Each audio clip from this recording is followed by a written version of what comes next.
We live? Got our place for Thursday. Okay, we're gonna start now.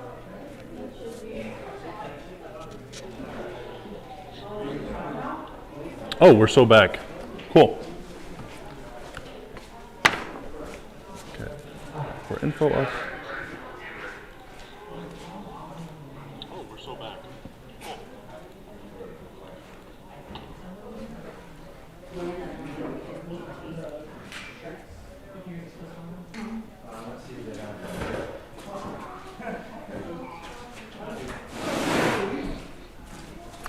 Alrighty. Welcome to launch day 2. We have a very exciting morning. We have 5 teams that will be going this morning. 4 launches and 1 static fire. Let me pull up the tracking info. So, we have WREC from Arizona University conducting another static fire. We have UCR, Oranos, UTK, SSTA Liquids, and Columbia University attempting launch in the first salvo of the day today in 20 minutes at 9 a.m. Pacific time, 12 noon Eastern time.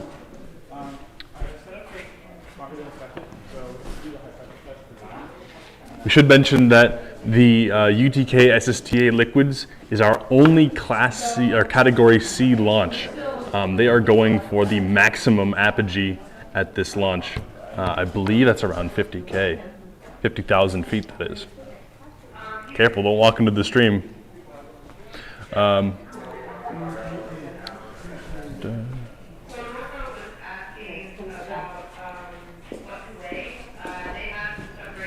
SSTA Liquids is running a nitrous oxide and ethanol liquid. This is a pretty standard run as far as fuel and oxidizer goes. There's a mosquito on my face. Wow, okay. As far as fuel and oxidizers go in liquids, very easy to handle. Ethanol is what you have in gasoline, and technically it's what's in alcohol. And nitrous oxide is a self-pressurizing oxidizer, so very common in hybrids and liquids, although less efficiency than liquid oxygen.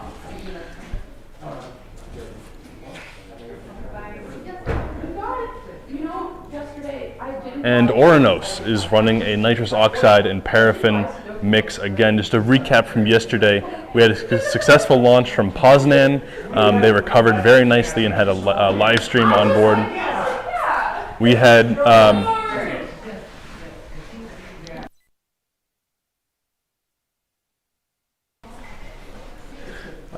a successful launch from Poznan.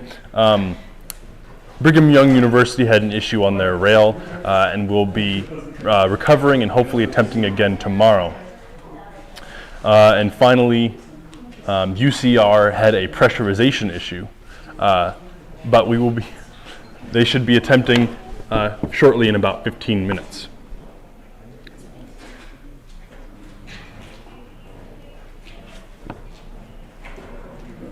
And of course, the Highlander space program at UCR is running a liquid rocket with, again, nitrous oxide and ethanol. So a pretty standard and I'd say convenient fuel and oxidizer mix, but they should be good to go. And finally, Columbia is running their liquid oxygen and paraffin engine. Now, this is a pretty unusual hybrid combination. That being because most of the time teams will go with nitrous oxide and either paraffin or some other easy to use fuel like a plastic such as ABS, plastisol, etc. But paraffin has very nice characteristics, although it doesn't do well in heat. But the unusual thing is that they use liquid oxygen. This isn't a super common choice for hybrids, given the difficulty that it takes to operate. But of course, the Columbia team being as ambitious as they are,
We're back? Okay. I'm gonna put this. Shoot, where's my radio? I'm gonna put this microphone on the radio. Okay.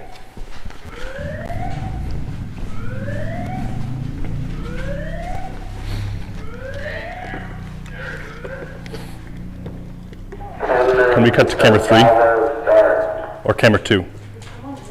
Cut to camera 2, please. Camera 2 is off. It's turning on now. I turn it on.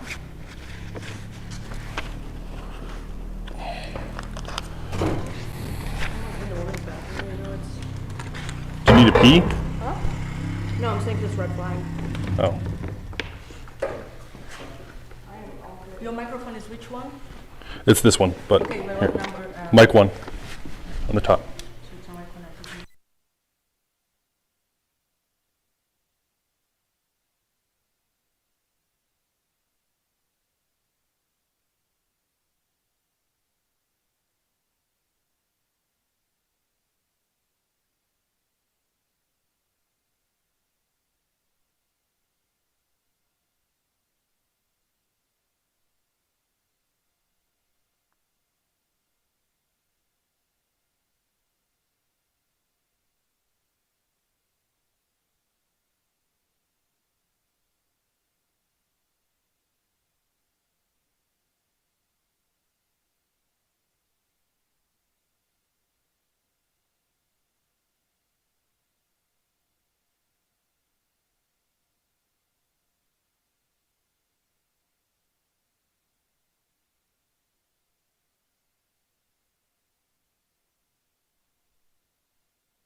All right. So we are in the bunkers. We are at red flag, which means all personnel have retreated to the bunkers. We have 3 teams launching. UCR with their ethanol nitrous liquid rocket. That's a category B. Oranos with their paraffin nitrous hybrid rocket. That's a category B as well. And SSTA Liquids with their ethanol nitrous liquid engine. That's a category C rocket. That's our highest apogee at the moment. I should note that the categories are based on apogee, which is the highest point that the rocket reaches during flight, and not based on the total motor energy, which is the typical classification system for rockets. We also have Columbia with their paraffin and liquid oxygen engine performing a high pressure test, likely after yesterday's pressurization issue.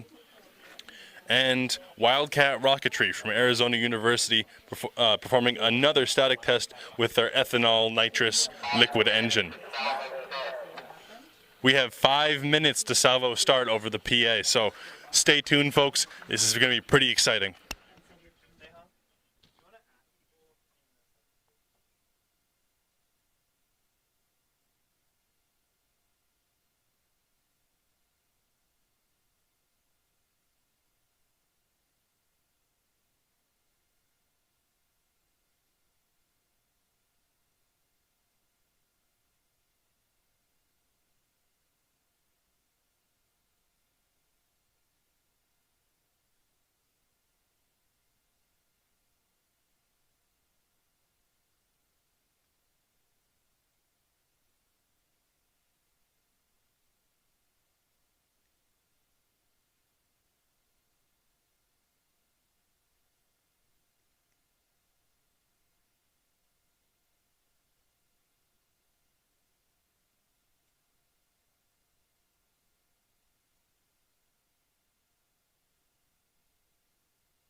Okay, folks, so we're still working out the launch order here. Very difficult, staggering 5 flights and tests at once with varying fill times.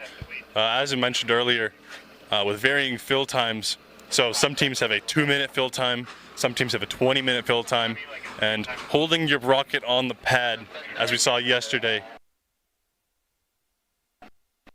for extended periods of time can cause some teams to, and end of the day, lowest winds, the air is almost completely still, but it's going to pick up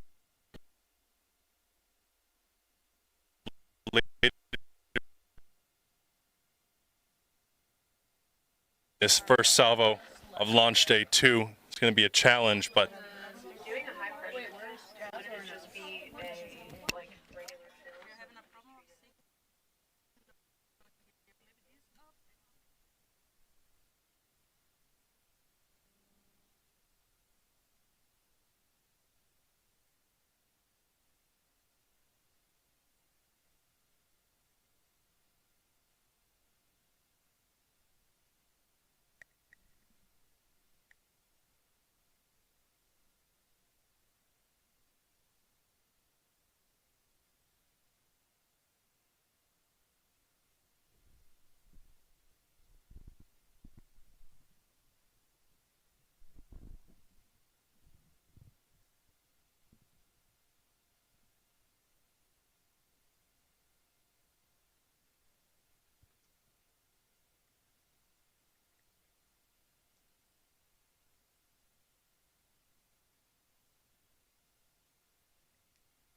sorry folks, looks like we're having some video issues here.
folks, looks like we will Arizona going first, and whoever fires first is whoever's ready first.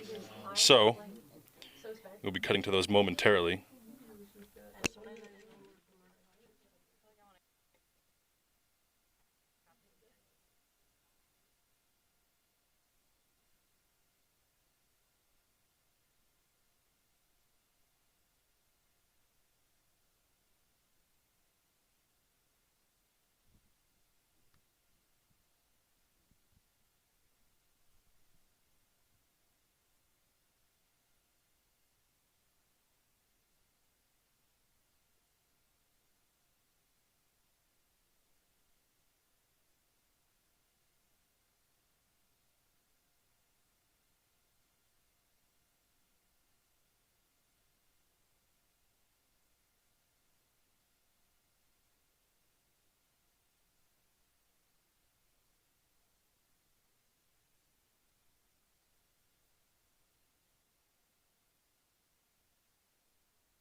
Take the under one too.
All right, folks, so we have footage of UCR on the pad at the moment.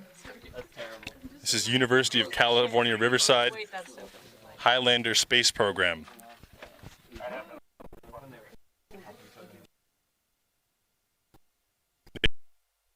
They're running an ethanol nitrate bottom left sponsor, Murata Controls. We'd like to thank them for their generous support. We really couldn't do it without our sponsors and partners.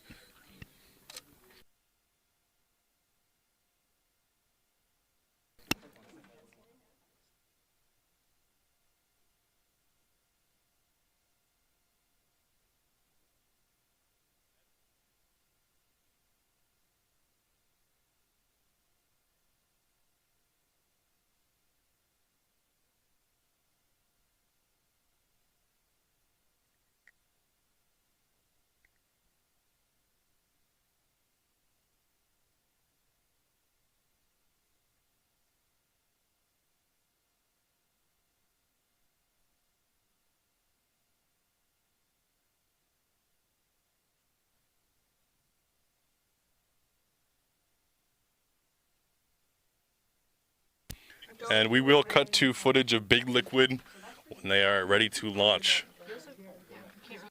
Yes, what I think it's nice. It's when they start counting.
Folks, looks like a huge avionics.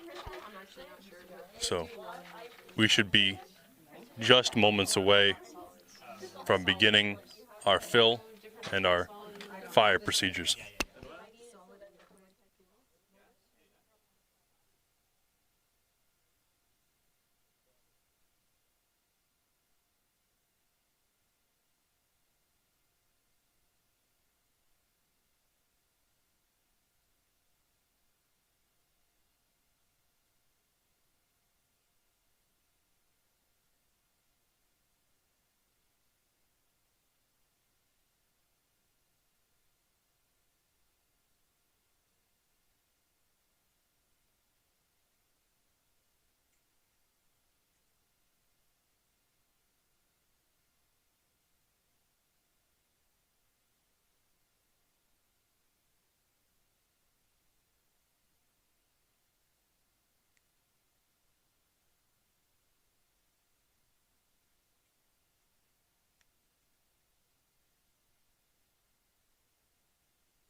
And we are hearing beeps from the pad. Sounds like avionics are just about to be armed.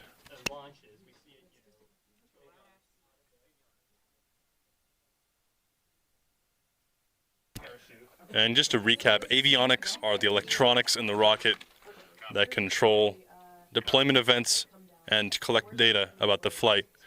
So they're absolutely safety critical. There are at least 2 computers on board each rocket that each measure altitude, detect when the rocket has reached its highest point of flight, and deploy 2 or more parachutes accordingly.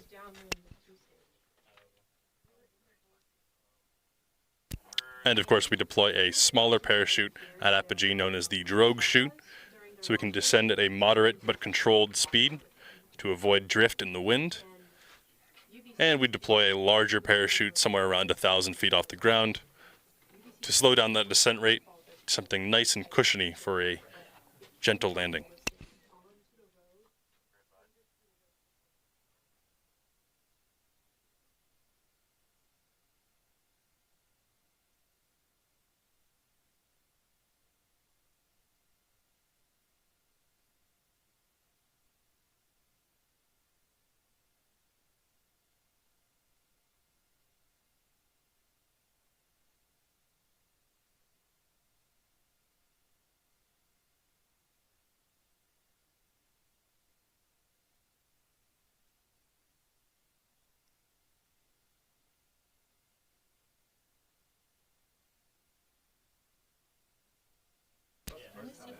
And more updates on contract altitude. So UTK, their SSTA big liquid rocket, is headed for 50,000 feet this morning. 51,000, sorry. That is the highest altitude at this competition, and certainly one of the highest we've seen from a liquid rocket. UCR is shooting for 9,000 feet apogee, so pretty typical for high-powered rockets at these competitions.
And for our contract altitudes, finally we have Oranos should be shooting for between 23,000 and 26,000 feet. So we'll see how that goes. And UCR is finally lowering the bucket. Oh, nope, they're still arming.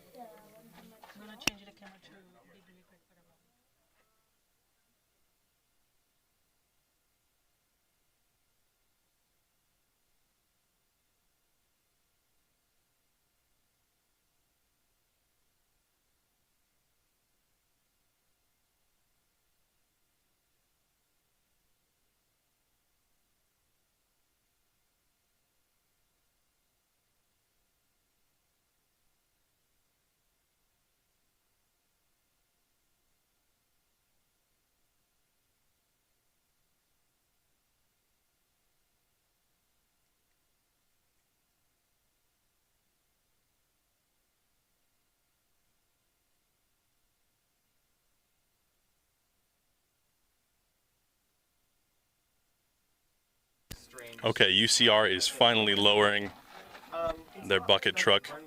So avionics should be fully armed, but we will hear back momentarily.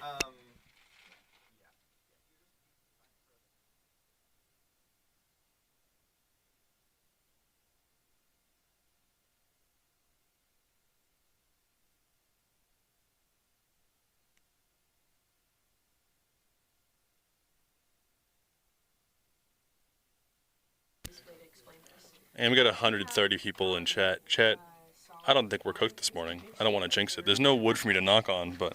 Oh, wait, there's wood. All right, wood has been knocked on. We're not cooked. Although, I think that the rockets aren't cooked, but the people are certainly cooking out here.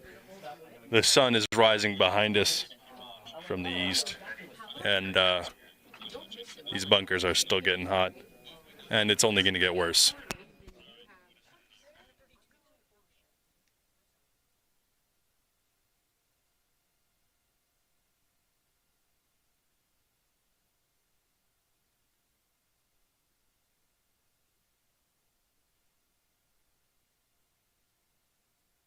I don't even see the Marauder thing because there is a thing.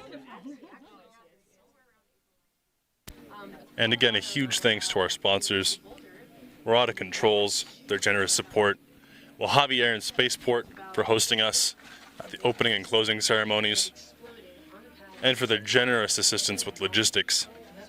Special thanks to Lynn Johansson from Mojave Air and Spaceport. Waste management, because even in the desert, you need waste management.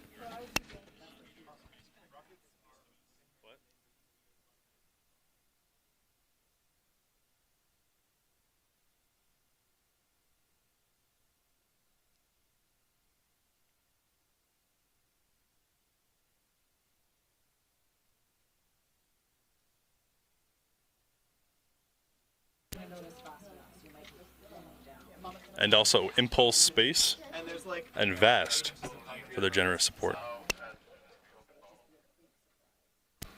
And Muon Space. All right, we got all of them. I'm leaving out Control. I know Tom.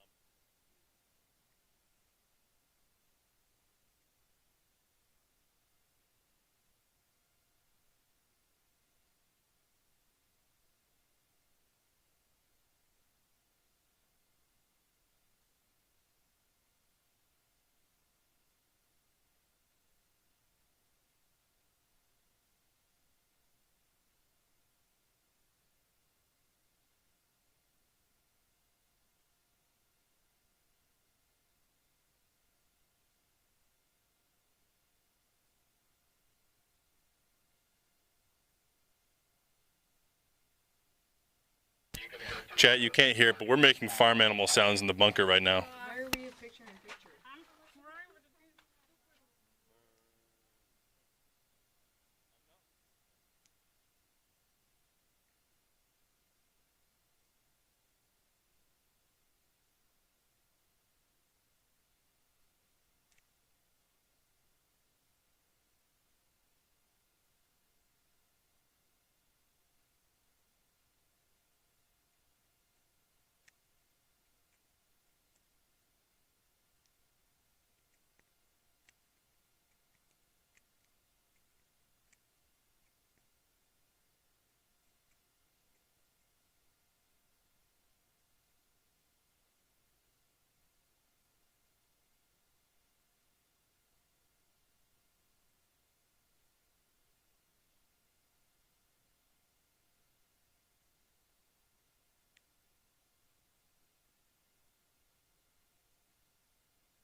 And UCR is finally retreating from the pad.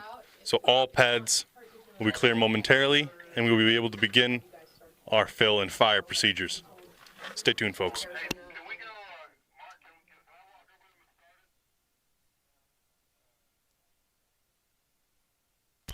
And just a reminder, folks, up first we have Wildcat Rocketry from Arizona University doing their static fire of their liquid engine. That's an ethanol and nitrous engine. And we have UCR doing their ethanol and nitrous engine, going for a launch to approximately 9,000 as well. And whoever is filled first is whoever will fire first.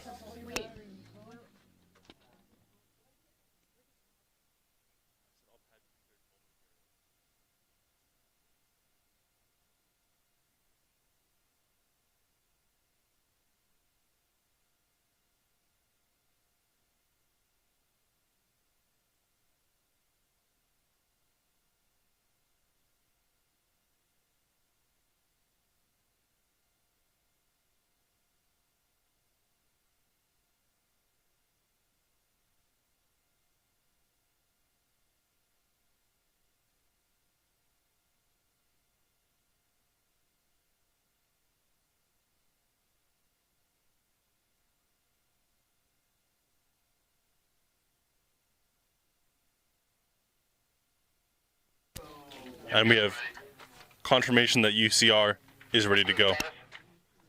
Arizona status?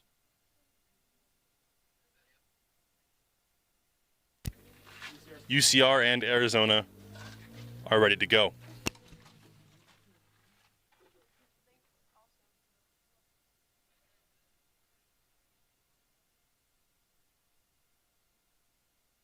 All right. And the salvo is beginning.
And we have Arizona filling and about to fire.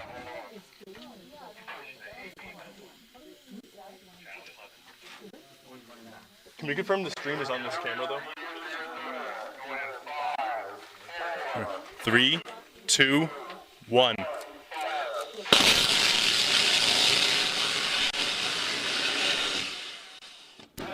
And we have a good static fire from Arizona. That was absolutely fantastic. Wow. That's been glorious. That was a beautiful static fire of their liquid engine. They got flame, holy shit. Their ethanol and nitrous liquid engine. That looks fucking They got sick. diamonds. Yeah. Dude.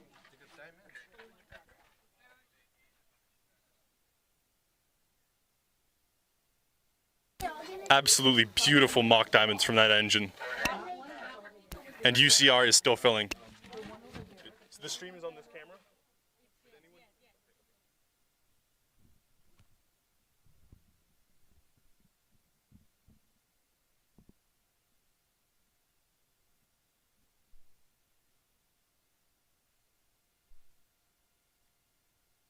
What happened? I'll show you. For some reason, when I go to my... Dude, I know what happened, but I need to focus here.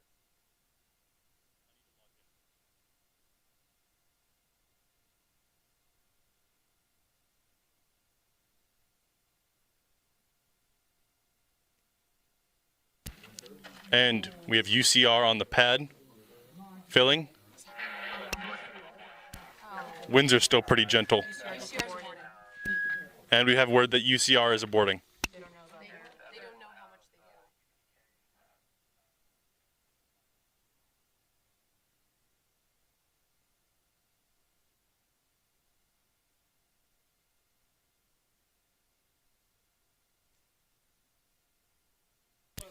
get. And Oranos will be starting their fill in about a minute. So we'll cut to them. And unfortunately, that rocket is entirely obscured by an I-beam. And I've lost my paper. And I lost my access. These things happen, folks.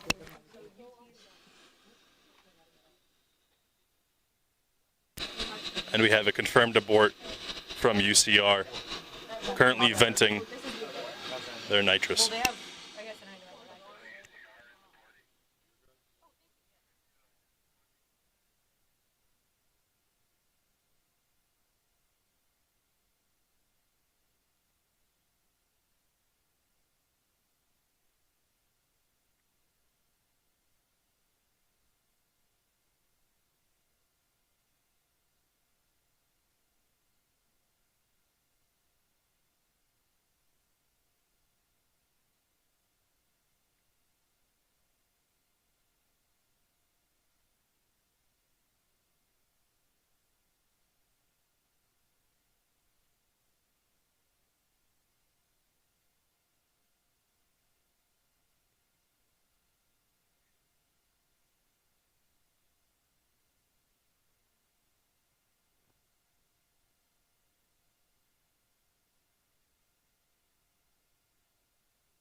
Just getting a better image of Oranos for you here, folks.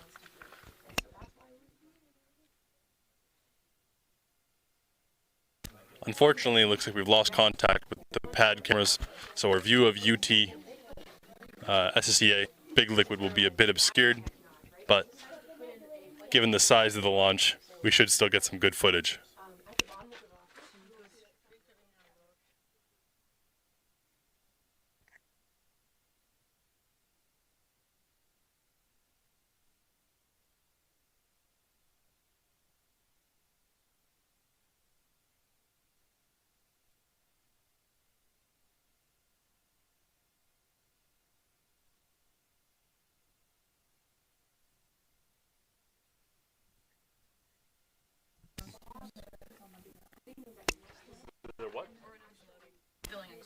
Oranos is filling. Sorry for the mic in front of the camera, folks. You put it right now.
happened. What?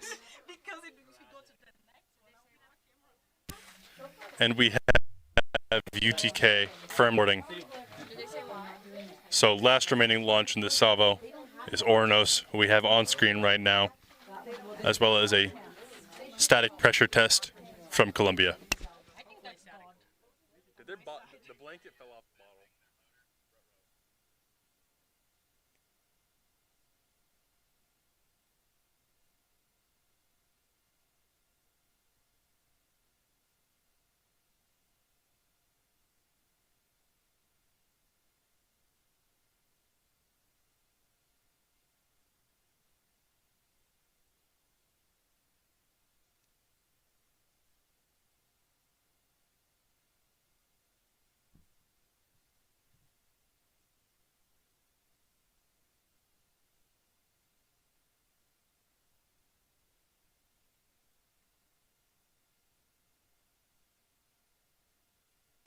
And we have word that UTK is going to attempt again in this salvo.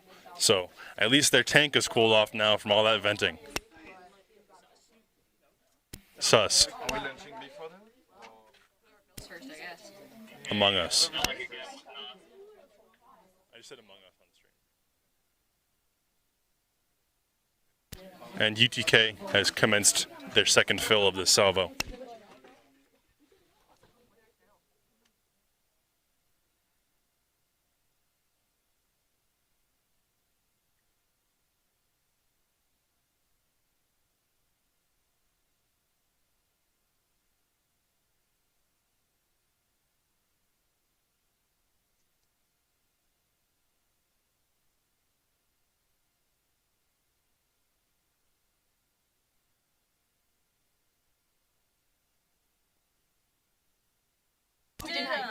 Fun fact, Arizona added a colorant to their flame today for our excitement, and boy was it exciting.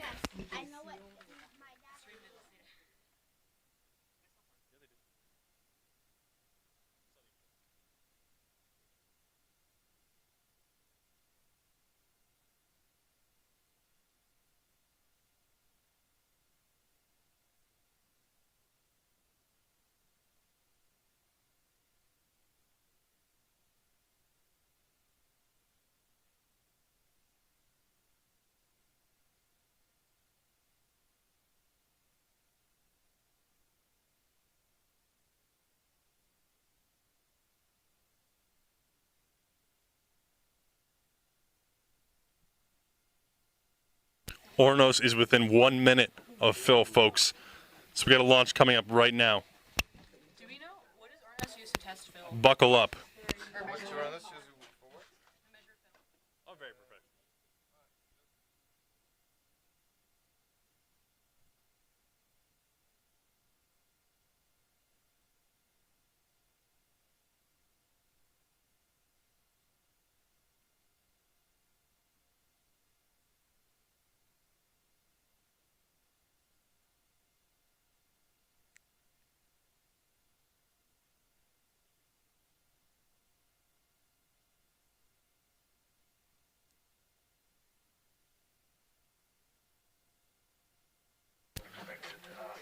Quick update, folks.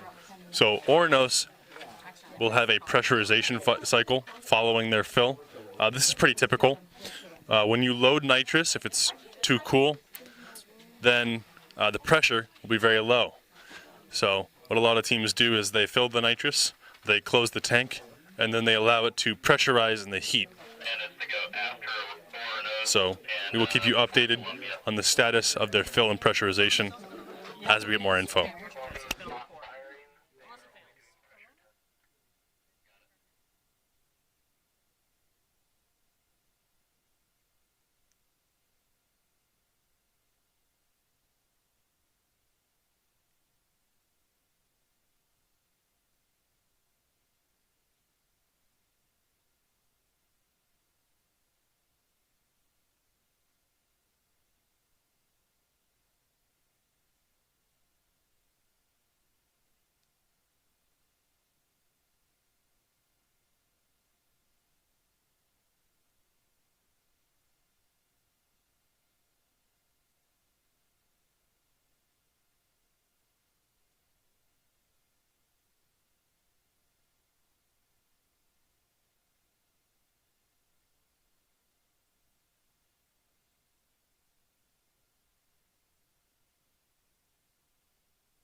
And just a reminder, folks, so Oranos is launching a nitrous and paraffin hybrid. Very good combo in my opinion, though some would certainly debate that fact. And they're currently in their pressurization cycle, likely below 5 or 10 minutes to launch.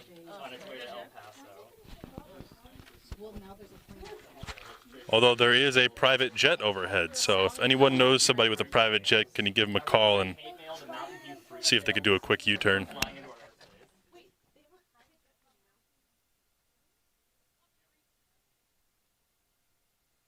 So excited. Apparently it is a fruit sales company that is flying overhead. Didn't know fruit was that popular, but here we are.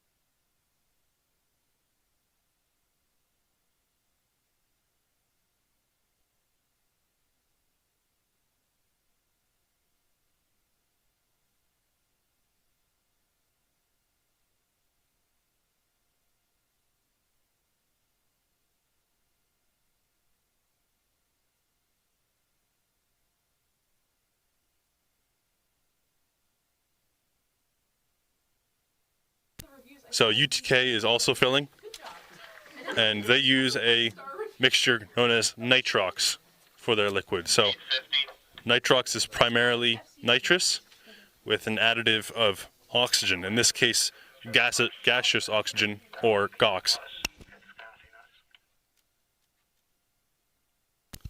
The oxygen in the nitrous helps to stabilize the nitrous and also adds a bit of efficiency.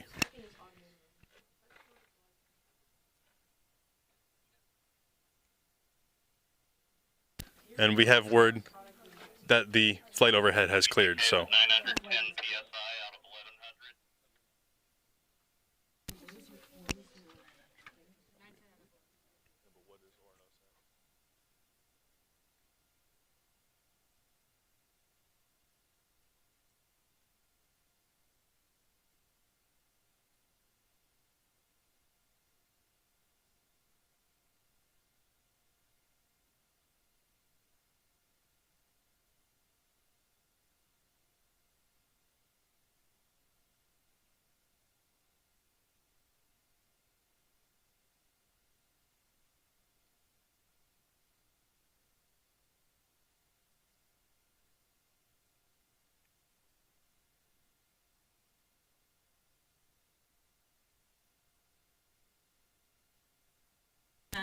Yeah, the fruit plane was indeed bananas, but fruit is no longer a hazard at this range, for now.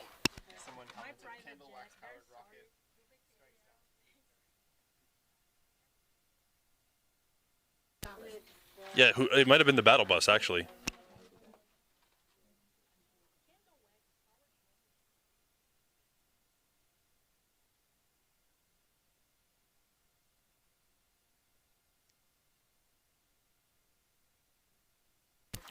And we have word that UTK pressure has stabilized, so. Okay, UTK is going to fire. UTK is going to fire. 9, 8, 7, 6, 5, 4, 3, 2, 1. go.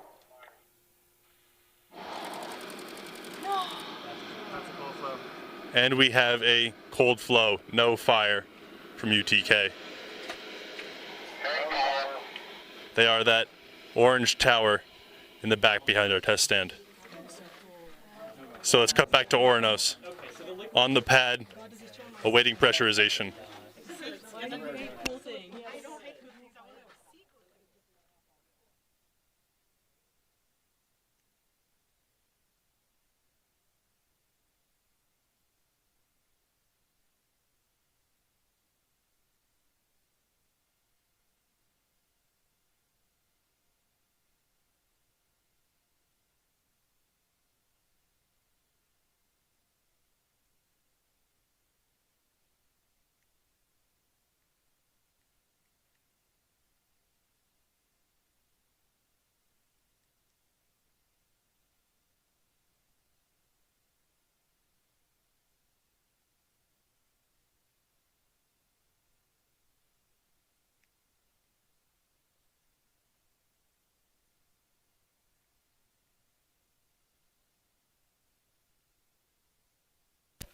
All right, folks. Still awaiting word from Oranos on the pad.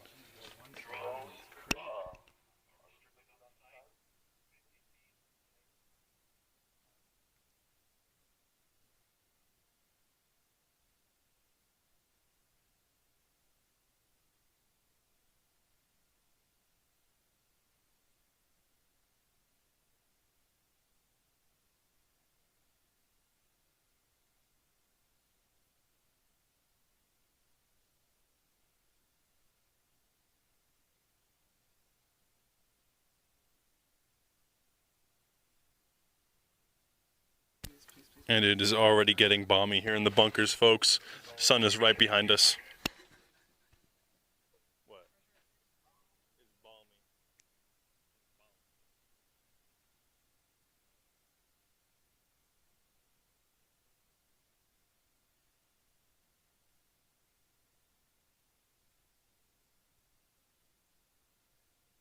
Why do they call it an oven when you in cold, out hot, eat the food? Good luck interpreting that.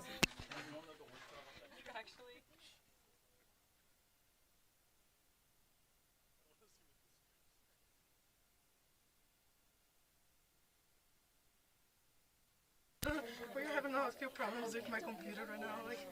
It appears we're watching Family Guy funny moments in the bunker right now.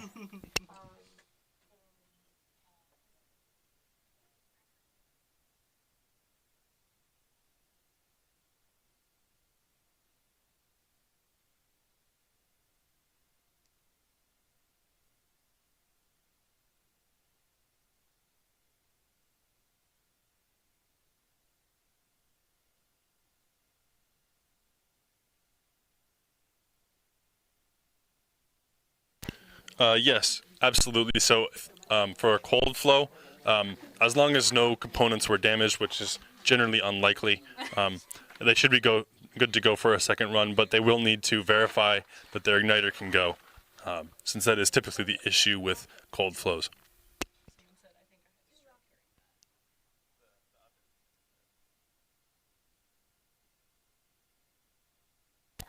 So that sounds good.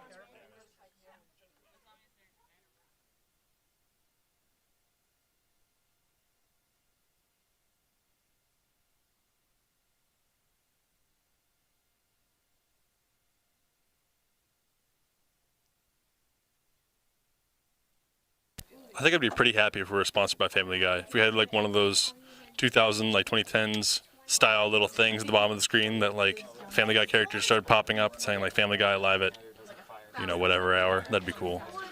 I don't know if Fox is gonna sue us or something.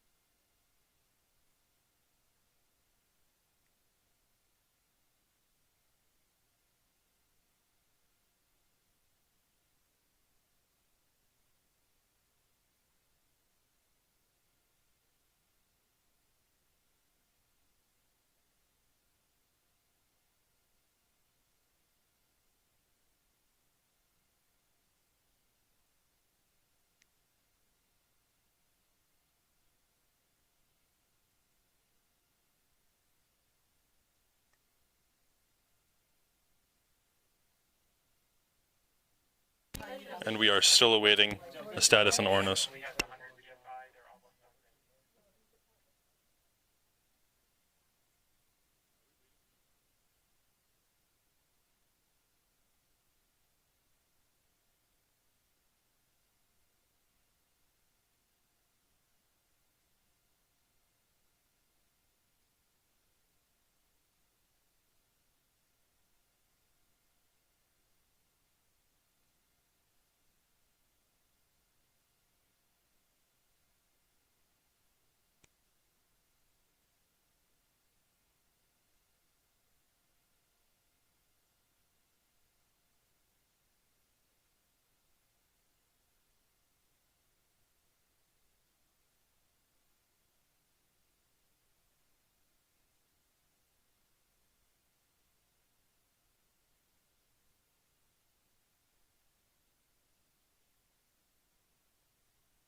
And we're still waiting on pressurization from Ornos.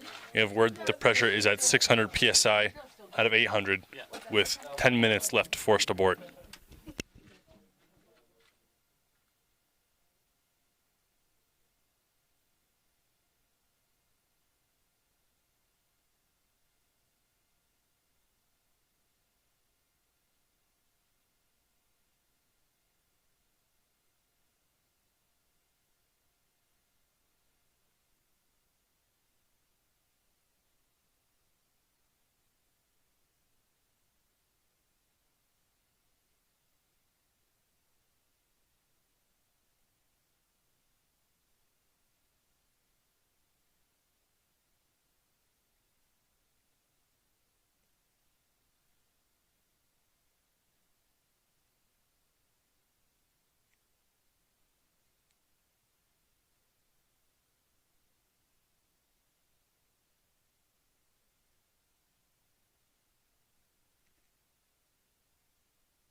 And we have word that Columbia has finished their high pressure test. So last event left to go here for this salvo. And Ornos is aborting, unfortunately. So that is it for this salvo, folks.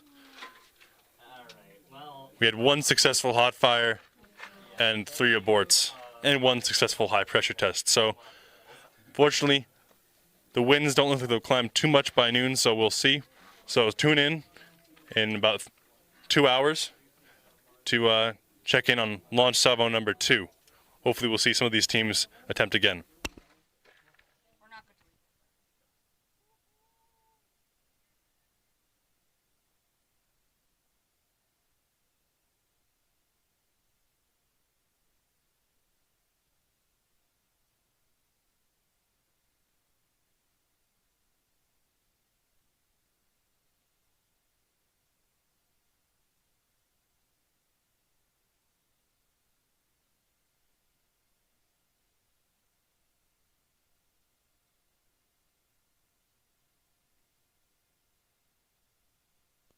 And we can see Ornos has commenced abort procedures on the pad. So hopefully we should be clear to leave the bunkers soon.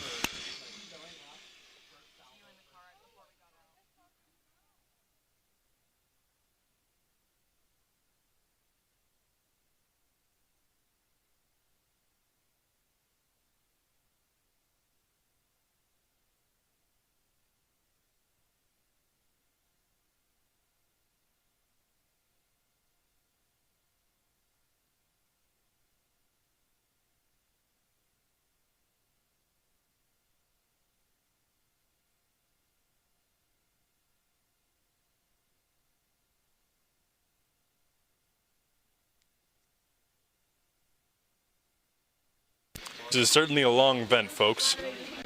A little bit sus.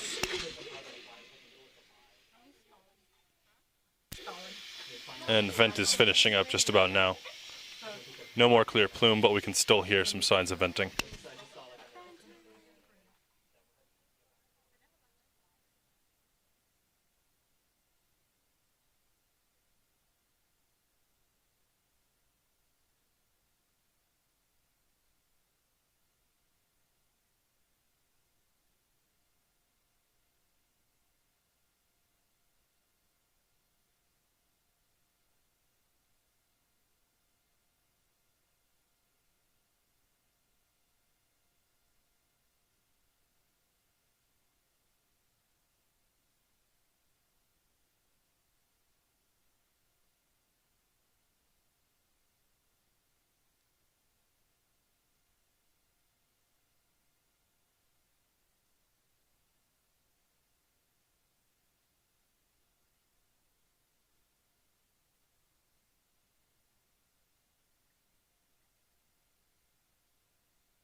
And we are clear to leave bunkers.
Interesting. So we started off with a static fire from Wildcat Rocketry. That's Arizona University with their ethanol and nitrous liquid engine. And of course that had some nice calcium chloride coloring in it, so we got some cool flames coming out the back. And we'll have footage for you later of that. We got some under-engine footage from that fire, so very, very cool. Stay tuned later and we'll get that for you. Then we followed up with UCR, who filled but had to abort. UTK, SSTA Big Liquids, who also filled but had to abort, and then had a cold flow on their second fill attempt. Columbia, with their static pressure test, which appeared successful, so we may see them. Listen to me through 2 microphones. You also might want to say when you say the university name, say what the university is. Yeah. Okay. So I guess apparently our audio issues have been resolved. And finally, we had Oranos from Polytechnic Montreal in Canada with their launch attempt. So they also had to abort due to long pressurization times. But hopefully we should see another attempt from them later in the day. So given the number of aborts, but the low severity, we still have UCR, UTK, that's University of Tennessee, Knoxville, and University of California, Riverside with their Highlander space program, Columbia Space Initiative from Columbia University, and potentially Oranos from Polytechnic Montreal, all potentially still ready to go for salvos later in the day. But the winds will be picking up, so we need to keep an eye out for that, as some teams have a low no-go threshold for wind. So let's just check on chat real quick. Hanging out. We got 60 people. All right, we're hanging out. We're chilling. We will have some interviews with Murata shortly. What did you do the last time? Not sending me the transfer.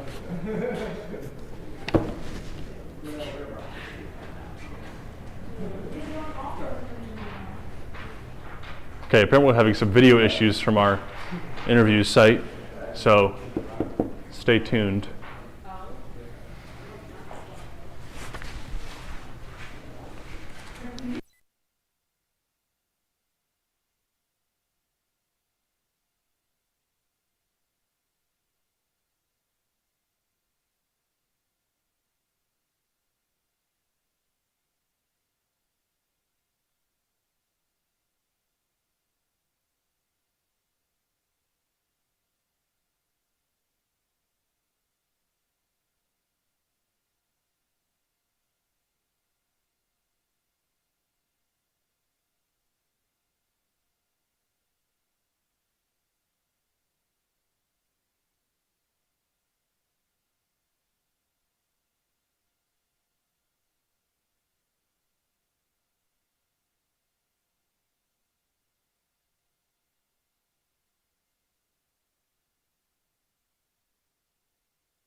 It's been a long week out here in the desert. 2 days of setup, a conference, an opening ceremony, and now we are on our second day of launch. So very exciting.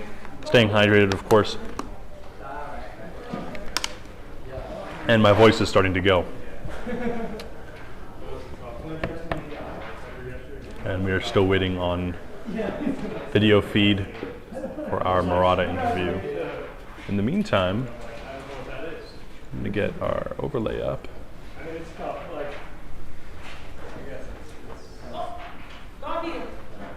Nope, it cut. A video? Okay. Can we get the ticker now? The overlay? Yes.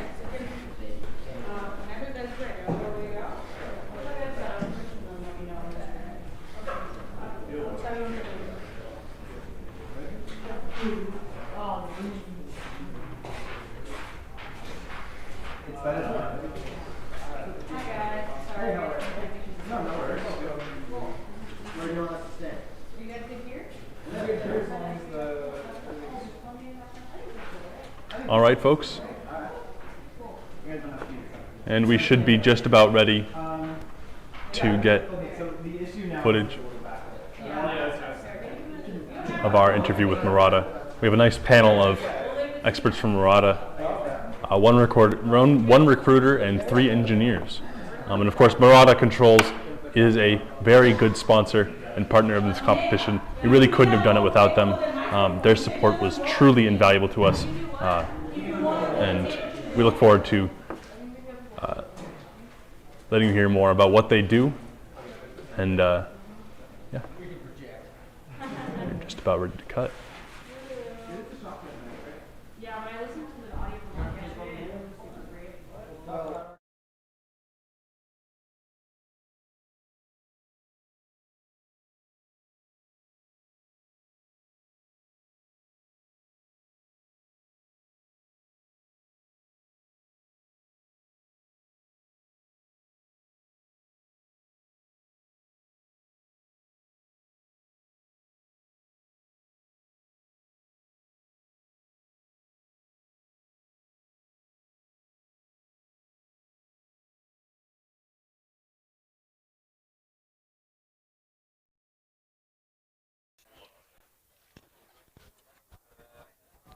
We're good? Okay. We are here with some folks from Murata, which is one of Far Out's generous sponsors, and we just want to talk to you guys about what Murata does and why you guys want to tell us your name, what you do for. I'm one of the recruiters at Murata, primarily supporting our space systems group. Certainly, our bread and butter is going to be solenoid valves, check and relief type valves, other flow control, pressure control type the key players in the industry. So we're out here excited to hopefully see some launches this afternoon. What we do, right? Certainly names in the industry. So we're excited, and hopefully we'll see some launches here later on. On the space viable. Yeah, I'm in the space really work lately.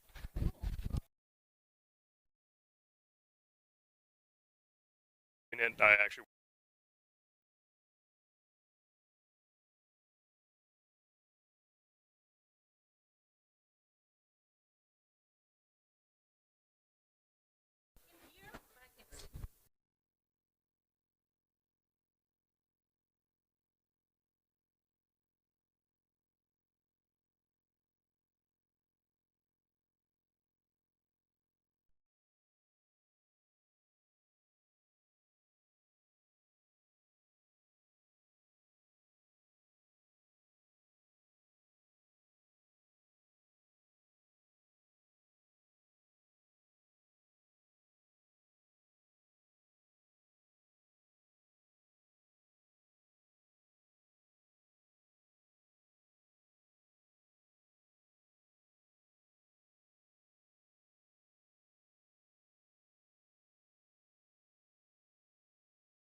good?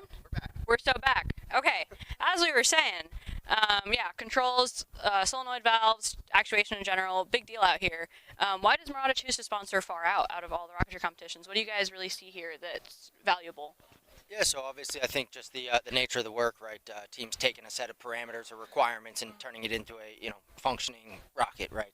And certainly a lot of the liquids and hybrids is going to be a lot more relevant to what we do than some other competitions that might focus more on solid rockets and things like that, right? And so obviously as we continue to grow as a company, we need future engineers that want to join or future customers, right, that want to buy our valves. So we're certainly very excited. A lot of talent, a lot of intelligence out here that is obviously very evident. Do you guys sell to aerospace right now? Yep. Any cool companies? Yeah, so we sell to, again, all the major players that are launching, vehicles from U.S. soil, even some internationally.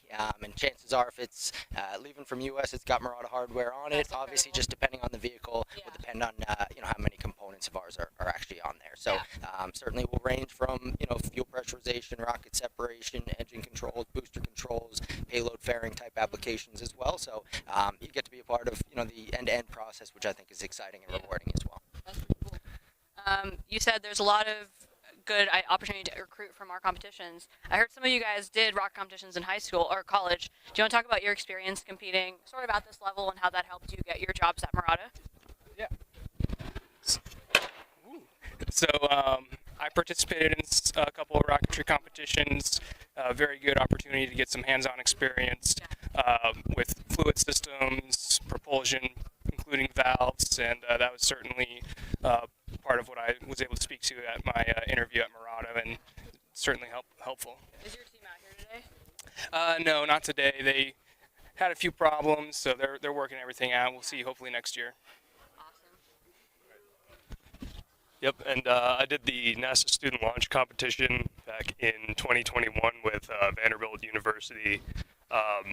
So that one's mostly solid motors and stuff, so quite a bit different than what's going on out here. But I would say that it was a really good experience as far as learning engineering fundamentals in class and then actually being able to apply them to more of a real life type project from start to finish. I think it's definitely really valuable for students to be able to get that experience, and it's something that you can speak to in a job interview, and it translates really well to some real life skills.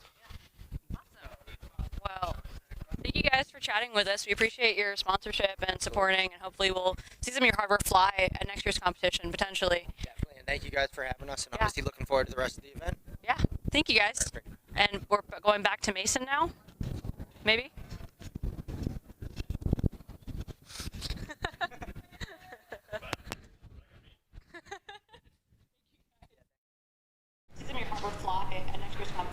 All right. And we are back. So thanks again to Murata Controls for sponsoring this competition. We really couldn't do it without them. And yeah. So we are at 10:30 Pacific time. Next salvo is scheduled for 12 noon. That's in an hour and a half. And we should have some good footage of the successful static fire from Arizona University coming up soon.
Jess, how do you feel about that first salvo? Do I press and hold something? Oh, okay. I think, for all intents and purposes, it was a good test of what folks had to fix. Usually the way these things go is somebody launches the first day, there's a lot of fixing for a lot of folks, and then there's going to maybe be a lot of launches on the third day. For a couple of the teams here, though, today is their last day to try. So Ornos over there, they're launching to 23,000 feet. On the weekends, we can launch until 150,000 feet. But during the week, and Monday starts tomorrow, it's 18,000 maximum. So today's their last chance. The same thing is with University of Tennessee over there on Orange Tower. They're trying to go to 51,000 feet with their liquid rocket, and today is their last day to do that. And we can see that the wind is picking up. So it's not as warm as it was before, which is both a blessing and a curse, but that is still something to consider. Overall, I'm pretty happy. I'm glad that Arizona got to go again. They couldn't launch, unfortunately, this year due to some recovery test issues damaging their airframe, but they've made up for it in spades with some pretty amazing tests. Here you see somebody that was going a little bit over the 5-mile-an-hour limit, and I hope that this thingy is accounting for the wind a little bit. This time around, though, they did a test yesterday successfully, Arizona, but they today added calcium chloride to their engine in order to make a prettier fire, and boy, what a pretty fire it was. We will be playing it later. We got some non-live footage that we are getting from from the team, so that's pretty exciting. Right now, they're packing up because they've done what they came here to do. We're still waiting on UCR. One of the problems that they had was their load sensing was disconnected, or they lost connection with it. Ideally, they have solved that kind of issue and have that going for them. Ornos had a pressurization issue. When you have, there's two different ways to fill a nitrous oxide-based rocket. One of those is open fill and closed fill. An open fill means that you're venting, so there's a hole and something's draining out as you're filling the tank. Closed fill means that you don't do that. So what does that end up meaning? That means that if you have an open fill, your thing will keep pressurizing, so it'll keep trying to be liquid the whole entire time. And that helps when you're trying to reach this target of the magical number of somewhere between 700 to 800 psi, which is pretty standard for nitrous oxide rockets. However, if you do a closed fill, you fill it up and you're not venting anything, so you're not letting out any of the air that's inside. And you are going to have to wait and wait and wait to pressurize. And it takes, and it's insulated inside the rocket. It takes a long time, and it helps in some ways in shapes and forms. There's reasons for doing it one way or the other, but the way that it usually climbs up to pressure is kind of a curve. So it goes really fast at first, and then it kind of plateaus somewhere, and where it plateaus is not up to you. All of the teams here have given us ranges of what they feel safe flying. So, for example, one team may have 650 to 800 psi as a range they're okay with going at. And each team has a maximum pressure that they could possibly do before we tell them to abort, and a minimum one. So right now they're just checking probably that everything is sealed properly, and making sure that their mylar that's protecting them from the heat is in place. Next salvo is going to be at 12 p.m. We're looking at potentially all of the same teams attempting once again. Again, today's the last day for Ornos and Big Liquid, and the winds are only picking up. We are expecting to have over 20-mile-an-hour winds. 20 miles an hour is the magic number where you really don't want to be launching anywhere past that, just generally. So they're probably all going to try going at 12 p.m. We'll also have the nice addition of Norco College, who is just passing their final inspections, I do believe. Those are the folks that we have on the dockets. Phobos is going to try, but they also have tomorrow because Phobos's target altitude is much lower. So all the likelihood is that Phobos is not going to go today, so that's the UT team, and that they're just going to try again tomorrow. Norco has that same luxury of being able to go tomorrow, so they're not. Norco's target, I want to say, is about 15,000 feet, but again, I may be misremembering. They are able to go tomorrow, Columbia is able to go tomorrow, and UCR, I do believe, is also able to go tomorrow. So this, we'd rather not push it. It's always the kind of thing. It's always nice to go sooner. One of the things we try to prevent here is some kind of thing that we like to call go fever. When you're working on rocket, you want to accept risks a lot easier and go, yeah, okay, that's fine. Yeah, that's fine. Yeah, that's fine. But the more you do that, the more things you miss. And so that's why we give teams 2.5 days to be able to launch, because sometimes you just really need it. And it's okay to go low and slow, because that means that you're going to have a nicer, safer, cleaner flight afterwards. So that's that on that. But yeah, there they are putting it back into the car. This team is one of our youngest teams here. They have only been operating for a couple of years, and they were flying a design called a Mojave Sphinx. There are no commercial liquids out there, but I would say that the Half Cat's Mojave Sphinx is the closest to. This is from a 400-page design manual that they've created after firing dozens of these rockets over the years. And it is an established design and a great way for teams to start exposing themselves to liquids more. Yeah, they launched 2 rockets at the same time. I think actually they did it at a different rocketry event called Balls. But they are really interesting designs. They're great entry points. There's a way that you can do it at low cost, somewhere around $3,500 if you really tried. So I think it's wonderful that they came out here, tested it, and I hope to see them again flying it soon. But yeah, heck yeah, this is what Neha's saying behind the camera. But yeah, I can pose. Oh, I can't pose. Please let out some slack. Give me some. Hi guys. I love this big fluffy thing. I really hope it's doing something for the wind. Why are you looking at me like that? That was weird. Okay, let's take a walk. Let's look at our... Okay, oh, there we go. Let's take a walk. There's questions from the audience. I'd love to have them. Really, but I can't see it. Which one? Something being hammered. So that hammering you hear is the University of Tennessee's liquid. Their fin can is an extremely tight fit. And so you might hear some hammering in the background, you might not, but it's there.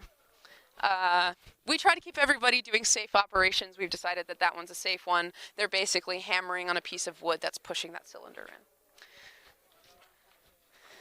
Let's see how these guys are going. Maybe. Folks seems like they're relaxing. Would anybody like to chat about the thing? We're doing some little live streaming stuff. Someone wants to. No? Okay. Huh? Would I like to chat? Would you like to be on a live stream? Sorry. Somebody just Okay, never mind. They're asking us to interview Columbia. Okay, let's take a walk-see over. Let's see how they're doing. Columbia right now seems to be either raising, they lowered their tower, and they seem to be taking it off of the rail. I'm not entirely sure why that is, but it very much could be that they're one of the teams with the lowest thrust-to-weight ratio and have a low stability off of the rail. This matters because as the wind picks up, the lower your stability is off of the rail, the higher chance of your rocket kind of wobbling on the way up. So their maximum wind speed is 10 miles an hour, and as the day progresses, it seems like it's going to keep getting worse. Again, luckily they have tomorrow to do it, and going earlier in the day is a lot better, but that's that for that.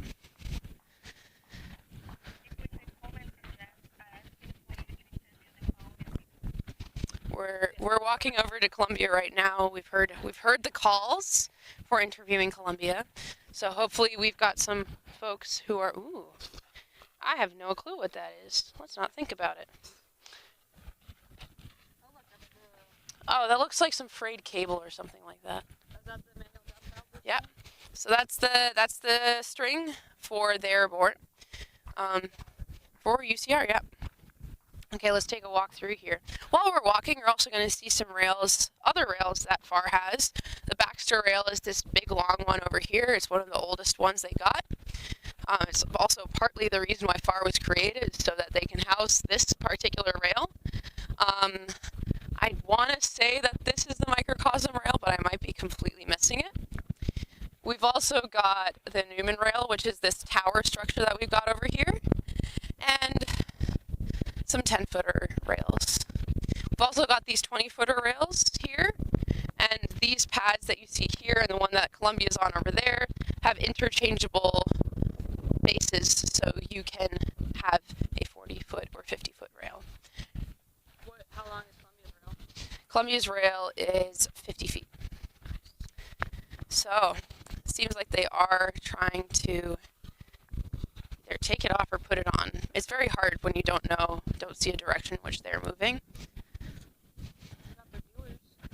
But we can stand by and take a look here while that's happening and make sure they don't interrupt their operations.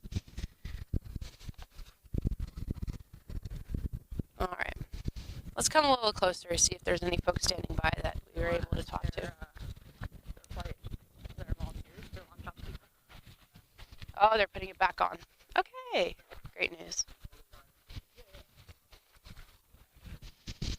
All right. So, Walter's on the live stream. one of the things that is more difficult than people let on is actually aligning the rocket. Because you assemble this in parts and you assemble this in teams, and it's really an integration conundrum where if at the end of the year you didn't really think about it, having all those parts fit in together and have the holes of everything being in alignment, it's actually kind of tough. Rail buttons are one of those things. We had an issue with rail buttons yesterday, but that is something to be considered here. That's also sometimes why you will see folks on the rail be a little bit tilted. We don't really want that. So it's important that they align their rocket using lasers or an angle or anything like that in order to keep that thing going up instead of anywhere sideways. All right. Let's see if we can grab somebody. Hello. Hello. Yep, we got some spectators.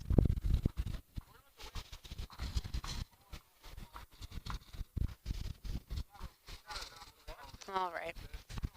Let's see if we can talk to lawn shops about the current state. Folks, they're in deep in conversation, but we're going to interrupt. Hello. We're live, and we would like you to talk about where Columbia is at right now so we don't bother them.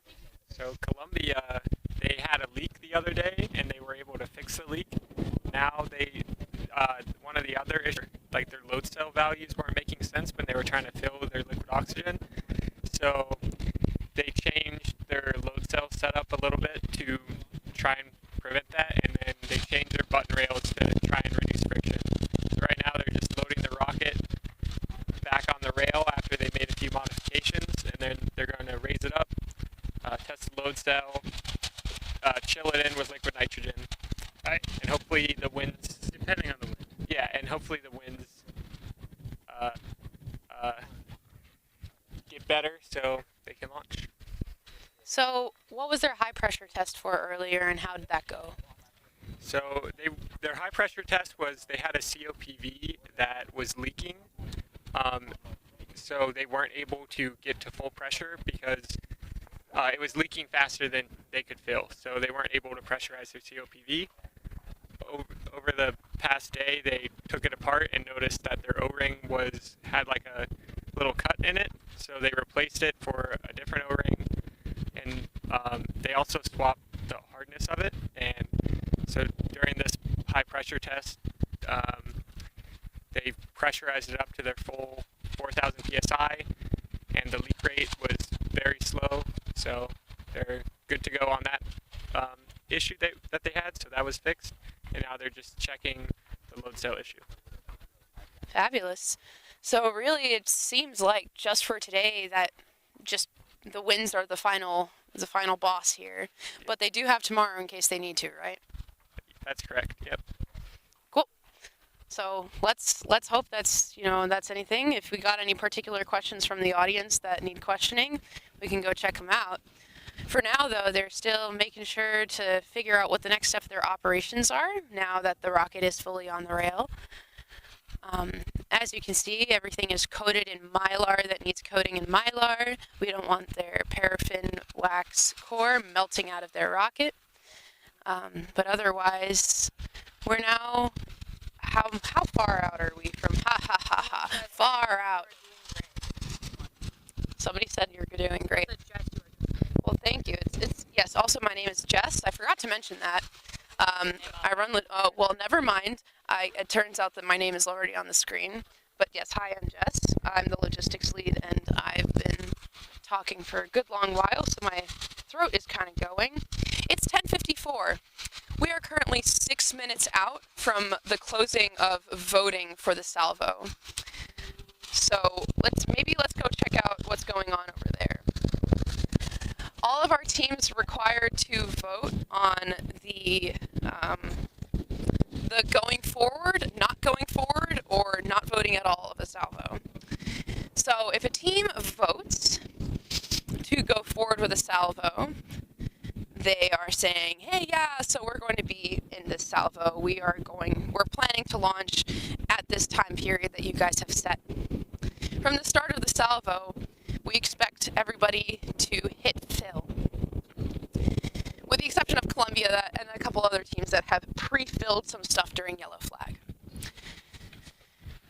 Once they hit fill from that point on, everything is dangerous on the pad. There are pressurized vessels.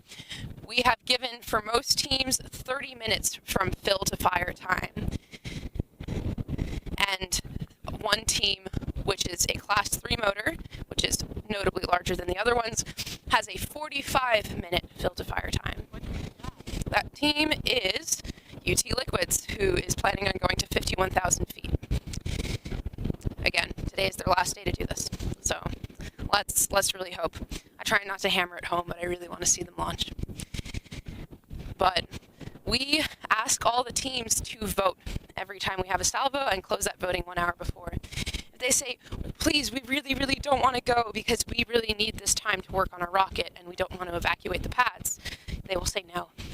If they really want to go forward with the Salvo, and please, let's do the Salvo, they will vote yes. The more times they vote yes and don't go successfully is something that we measure within our point system. Most of our points in this competition are based on motor efficiency, with bonus points offered for a couple of other things. But really what we're looking for, no matter the size of the rocket, is what is the most efficient motor that we have out here for hybrids and liquids, respectively, because they are comparable within their own categories. Let's see if we can talk to Ornath. Hi. What do you mean walk to the other side? The site? Yeah. Absolutely not. No? Nope. Okay. Not our spot. Oh, okay. Yeah. Cool. We have neighbors. The neighbors are RRS, which is a completely different test site. They are, how do you say, our friendly rivals. Sometimes they launch stuff and we're downwind of them, so they should call us in case there's anything launching over there. We go to bunkers if needed, and they will be giving us 10 counts over the phone. There should not be anything in particular that's being done over there. let's go check out Ornos. Let's see if there's any willing children. Are any of you guys camera friendly and would like to chat?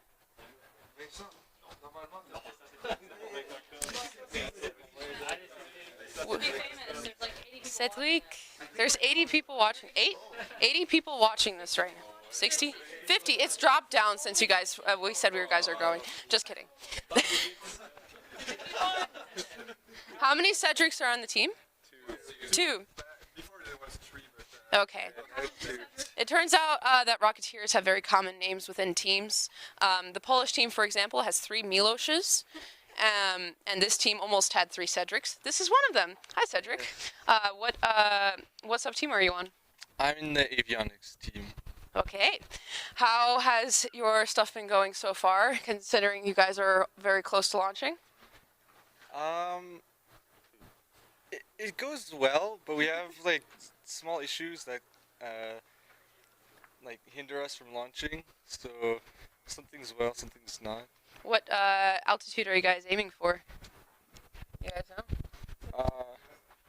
Est-ce que j'ai le droit de le dire? Mais j'ai le droit de le dire? Maybe this is a tough question. It's around 23,000 feet. 23,000 feet is where they're going for. It's okay. We have the choir over here that's whispering in his ear. How long have you been on the team? It's been 2 years, but the first year was a little less involved. But do you guys usually have folks stay on the team for about 4 years, or is it like a audition process to get in? No, it's you just come in if you want, and if you show up and do the work, then you work on a project, and then you have more responsibilities, and you know more stuff on the team. How many, oh my goodness, words. How many projects does Ornos have right now?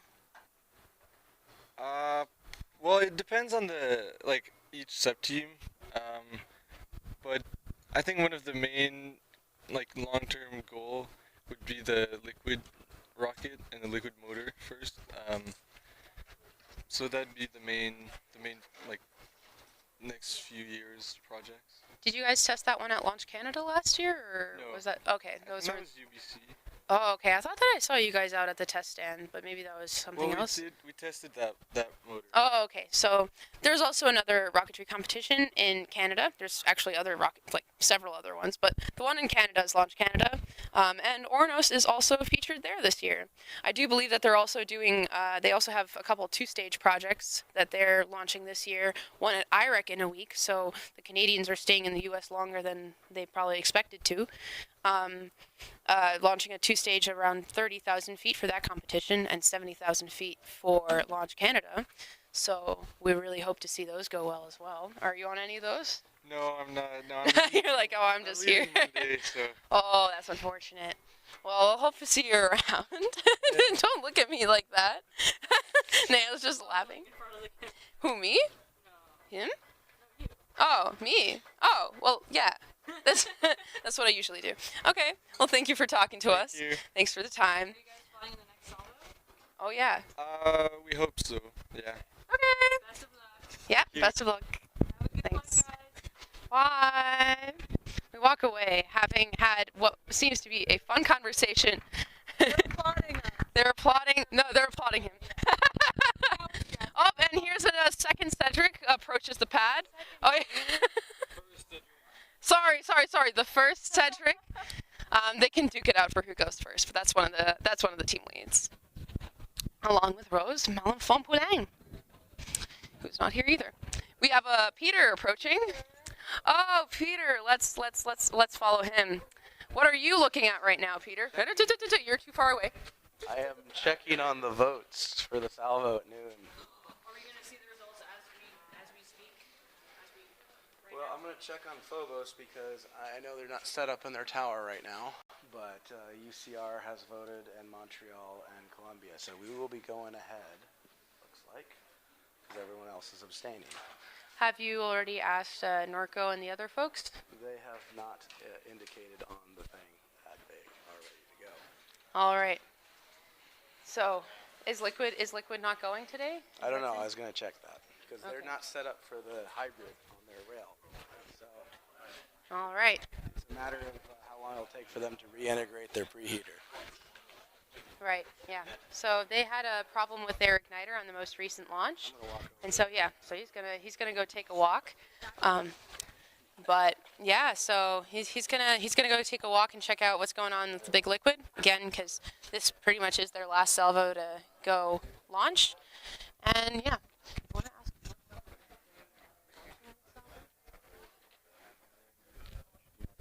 The maroon. But yeah, so right now the current folks we have on here, again, we have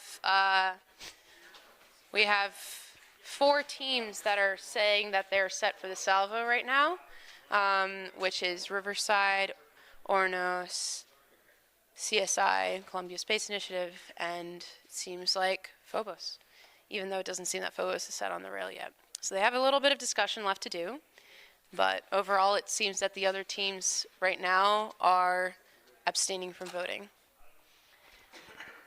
So there you have it. Wait, isn't that the wrong? Isn't it that? Nope. What do you mean? Well, it's launch day 2, right? Yeah? So we're in the noon salvo. Oh, I can't see anything. All right. One of the things I've been trying to keep track of here and trying to do during these launches, and I'm not amazing at it, is keeping our status website updated with everybody's statuses. So I obviously have not been the best at this because I realized I haven't updated it since our last salvo.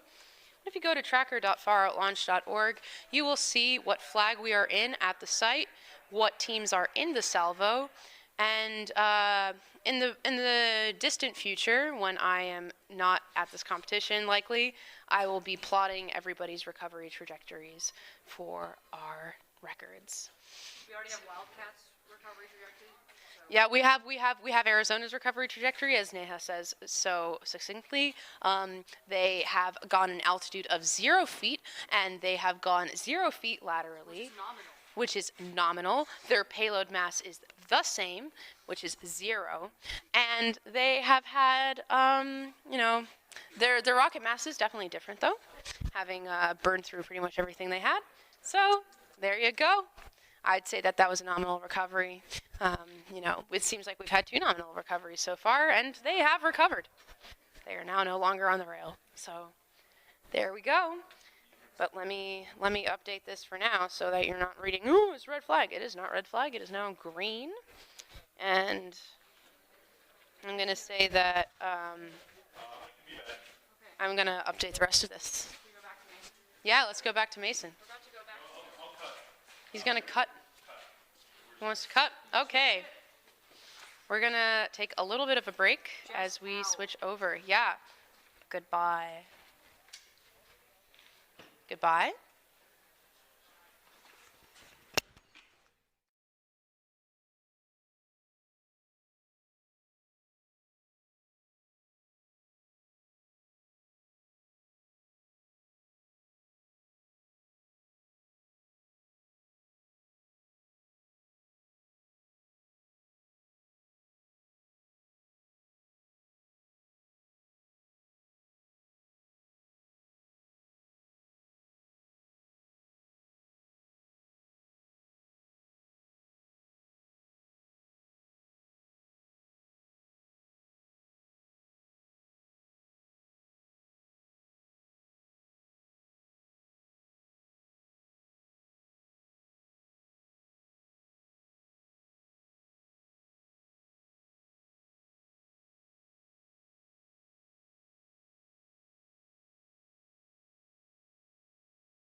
All right, folks. We are back just in time for our noon salvo. So it is 11:45. We will be heading to bunkers shortly with the salvo scheduled for noon. My throat is clogged with dust and I have been hydrating, but it is getting worse. So, pardon my voice. But we have moved our camera setup to the control room, so we should get you some much better frames and footage for this upcoming salvo. I am way too far to the... I swear the camera's moving. I swear the camera has slightly shifted that way. Keeps doing it. It's like migrating. Anyone know of a live migrating camera? I'm just gonna check on chat real quick. Nothing yet, so. All right, we're hanging out. We're just chilling. And we should be heading to bunkers very soon. And we will get you live footage from the control room as well.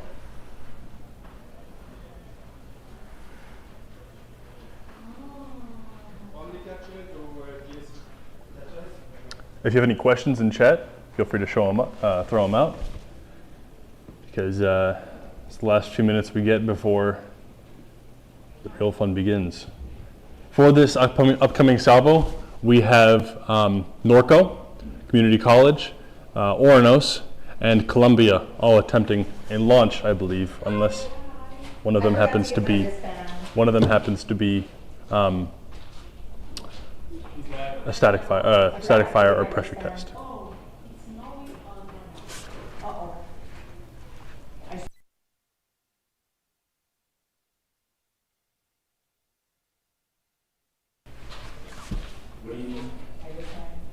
We put a giant sign up on the back of the TV.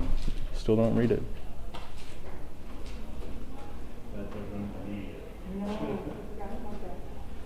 Yes, 3 different rockets. So I will pull up the information for each one of them momentarily. So, Norco is a Category A rocket, so under 15,000 feet, I believe, apogee. They have a liquid rocket running nitrous oxide and ethanol. So again, that same combination that we've seen for a lot of teams, generally pretty easy to handle and very common. Yeah, Norco College mentioned, yes. This is Norco's second year at Far Out. Last year they really came in with a big showing. It was their first year at competition, I believe any hybrid competition. I believe they were launching a hybrid rocket last year and just immediately launched and recovered successfully. It was very smooth, very clean, and of course they had a very wonderful food line. The Norco family is very, very nice. And of course we have Oranos attempting again with their paraffin and nitrous oxide hybrid.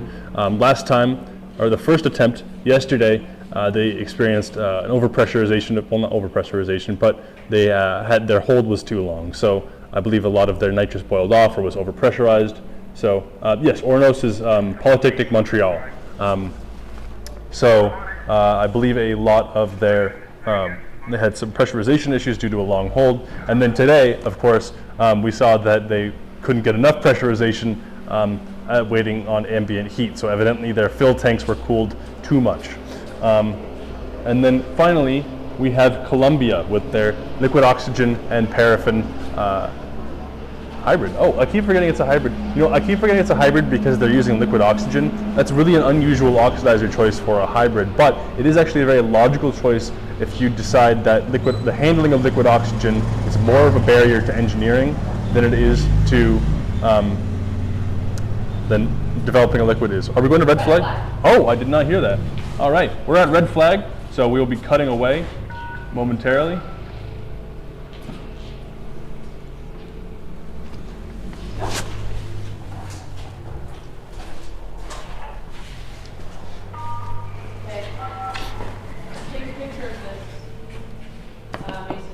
What? Or just remember. I remembered it. UCR, Norco, Oranos. Oh, UCR's up as well? For a fire? UCR's up fully? Yeah.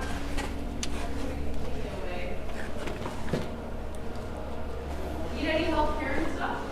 Nope, we're set up in the control room. I hope so. You guys are going, you already talked to UCR and Norco about it. Looks like Norco's not going. Norco's not going?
Keep walking.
All right, folks, we're here in the control room. We're not launching.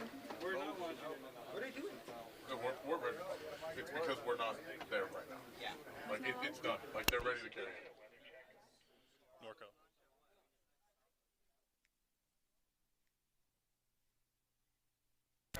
So a bit of a change up in this salvo. Norco will not be launching, but UCR, University of California, Riverside, will be launching. So this salvo should be University of California, Riverside. That's the Highland. I believe it's the. Oh, sorry, Highlander Space Program, Columbia Space Initiative from Columbia University, and Oranos from Polytechnique Montreal. Anyone have water I can borrow? Water, anyone?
All right, folks, we've just heard we are 5 minutes to fill start.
All right, folks, we are 4 minutes from Phil's start. We have Ornos from Polytechnic Montreal and UCR at the pads.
Yes, UCR will be attempting to launch this salvo. We have UCR and Oranos. Columbia will be conducting a test, and that is all.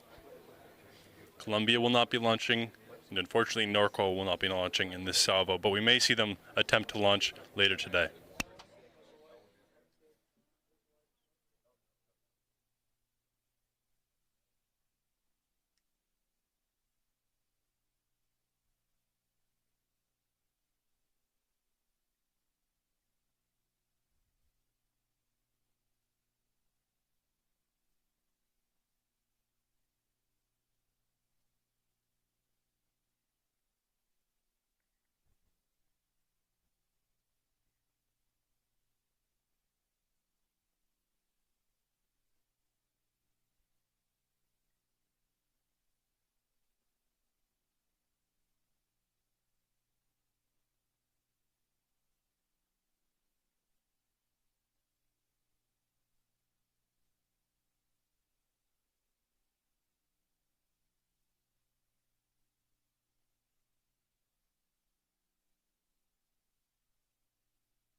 Yes, we can do some team interviews after the salvo, although keep in mind lunch is also after the salvo, so we live stream staff will but we'll be doing recaps both the successful static fire this morning as well as the launches in this upcoming Salvo, and we can meet the teams.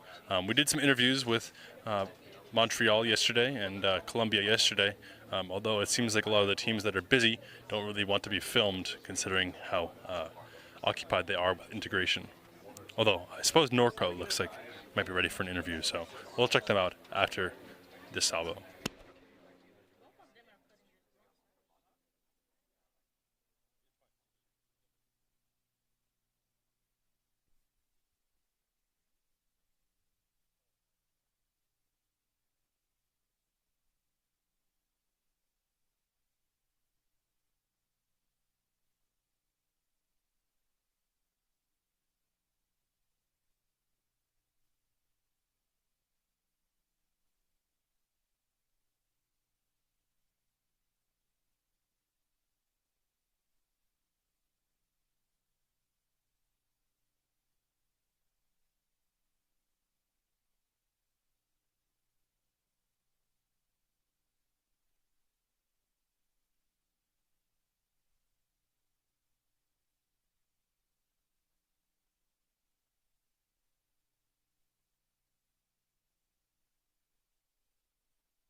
Yes, all teams on Salvo 1 had to abort, unfortunately, but we have Ornos and UCR reattempting from Salvo 1. UTK Big Liquids, their status is still to be determined, but they could potentially be ready for Salvo 3 at 3 p.m. Eastern Time, 3 p.m. Pacific Time, 3 p.m. Eastern Time. Yes, it is SAG indeed.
Yes, sorry. On Salvo 1, UTK did end up with the cold fire, so I believe still diagnosing the igniter issues.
We have not yet any status on UTK Hybrid, that is the SSTA Phobos rocket, but we will have an update for you on that later on. It's a bit difficult to keep track of all these team statuses.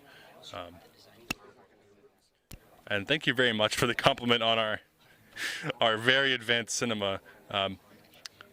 We've been learning as we go here, although yesterday was our first day live streaming this kind of thing, so thank you very much.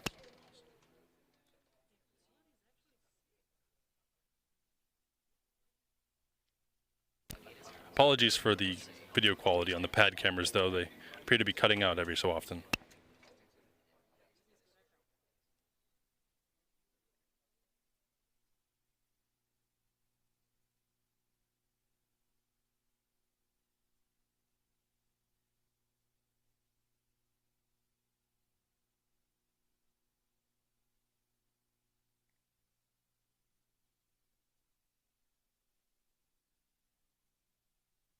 Thanks, Max. It appears we have high winds gusting over 20 knots. We are currently in a wind hold. That means no rockets will be able to fill or launch until we have confirmation that the wind has died down and it is safe for those rockets to launch.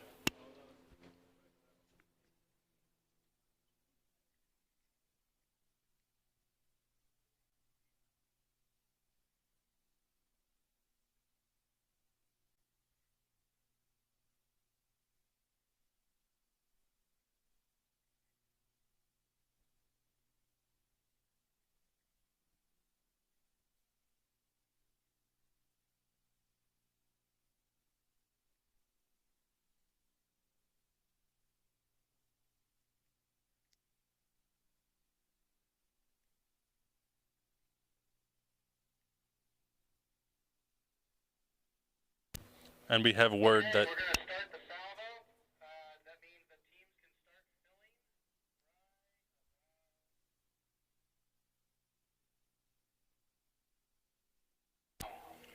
okay, so we've just heard over the PA that fills are allowed during the wind hold. So UCR, University of California Riverside Highlander Space Program, will begin filling of their rocket. And when fill is complete, we'll receive a hold or no hold from the launch operations. And yes, under 20 knots is typical. Launching in high winds can be rather dangerous due to the unpredictable nature of how the rocket will react.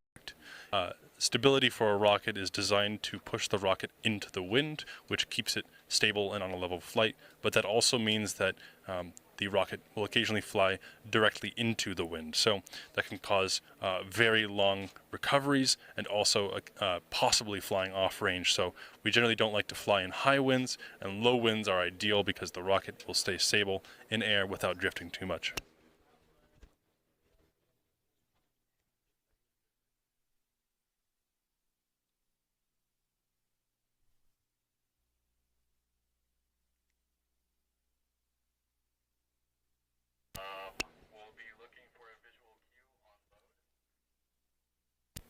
We've just heard that UCR's fill time is 2 minutes, and we'll be looking for a visual cue on load. So generally teams measure their fill with a load cell on the launch rail, but we've seen issues with the rocket guide rails binding up on the launch rail, causing the weight measurements for the load cell, which is essentially the same thing that is in a conventional house scale, to read either 0 or negative.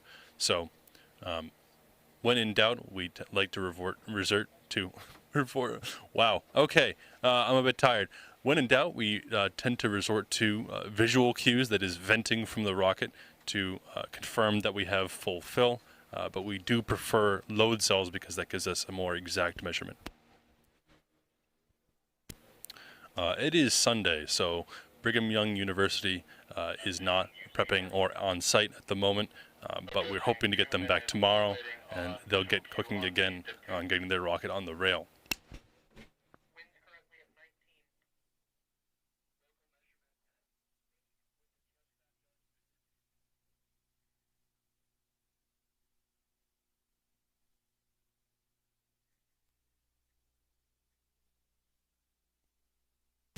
Wind appears to be intermittent, so we may have a potential go on launch when fill is complete.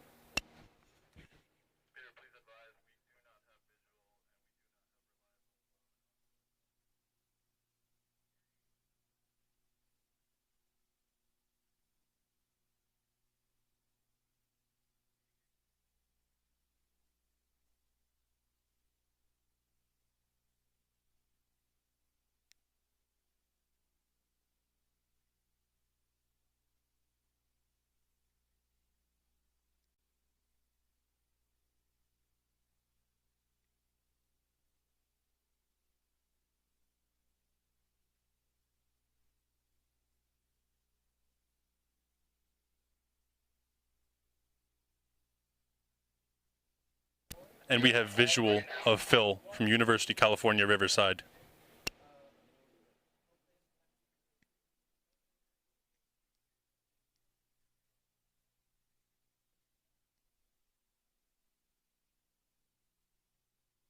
Wind at 13 knots. UCR ready for launch. They're on a 5-10. 4, 3, 2, 1. And we have good launch from University of California, Riverside, Highlander Space Program. Heading to 9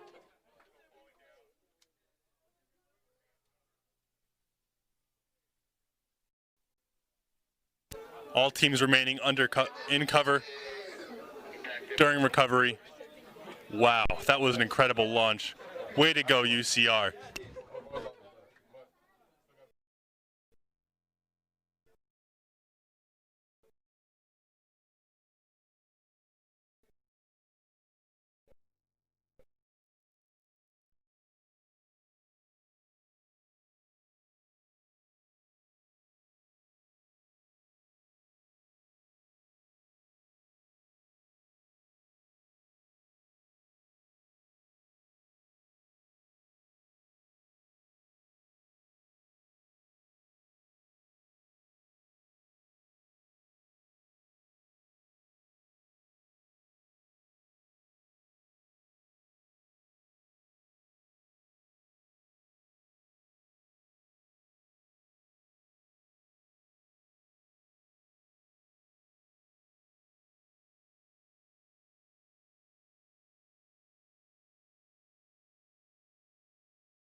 Dunny over here in the bottom.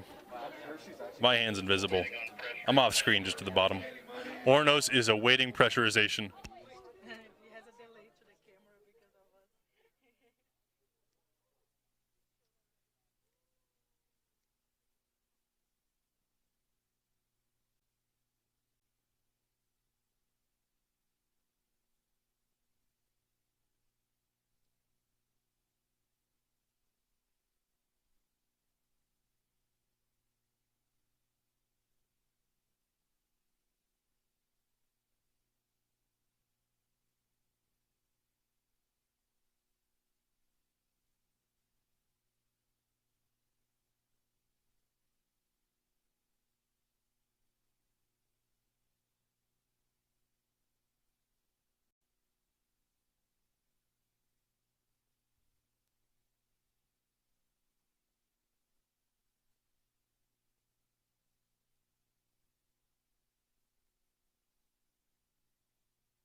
Tobias, Snorkel would like to let you know that they all say hi.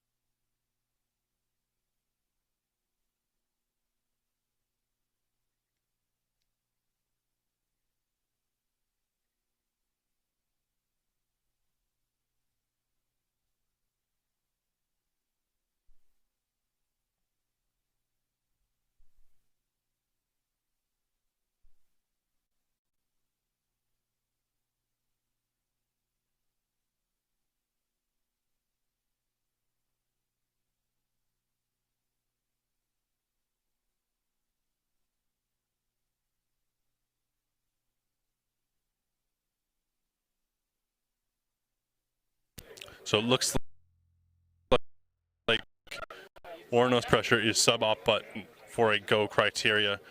We're just waiting to approach nominal, or as close as they can get.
So UCR's launch marks our second successful launch of this competition here at the noon Salvo on on launch day 2. We still have 3 more salvos to go after this, but with Ornos in the pad, hopefully we can get the number of launches up to 3 out of 8.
Apologies for the video folks, Cam and Tara, which are you.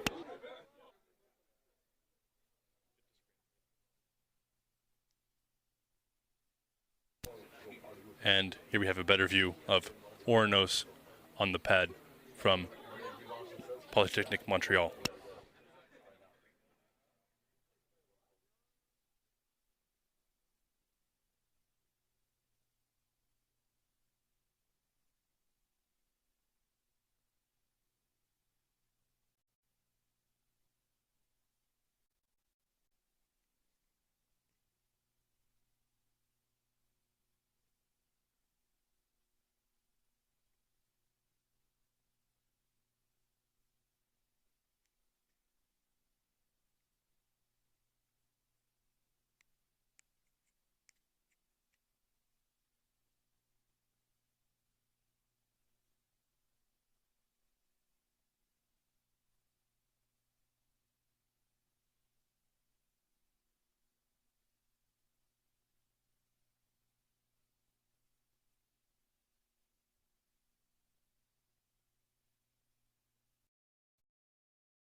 Apologies for the video quality, folks.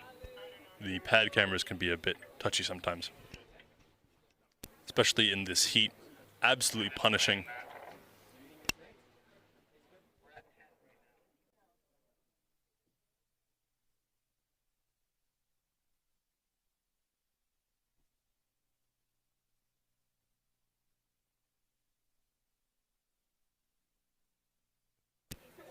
UCR had a nominal drogue and main deployment and landed very close to the launch site. So they will go out for recovery once the pad is yellow and or green. Unfortunately, we're still at red flag awaiting launch and recovery from Ornos.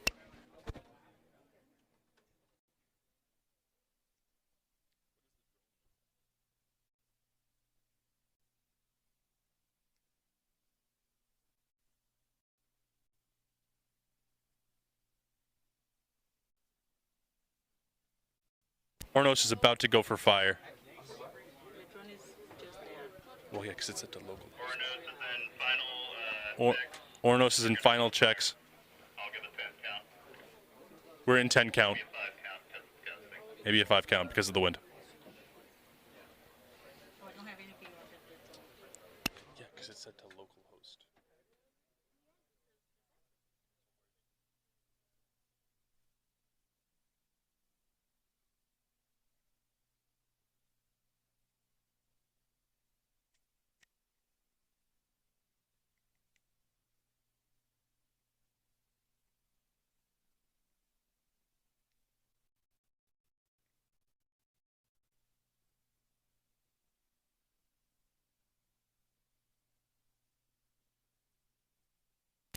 We're about to go for 5.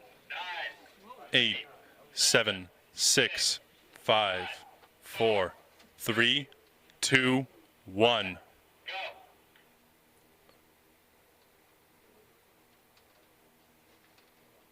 And we have no response from the rocket at the moment.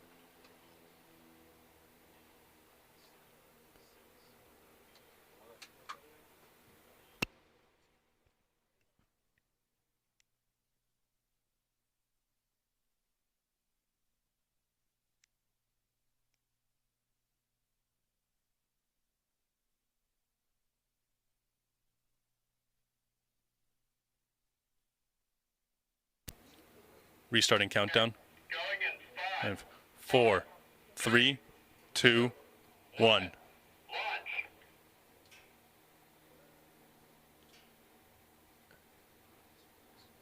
And no response from the rocket on the second attempt.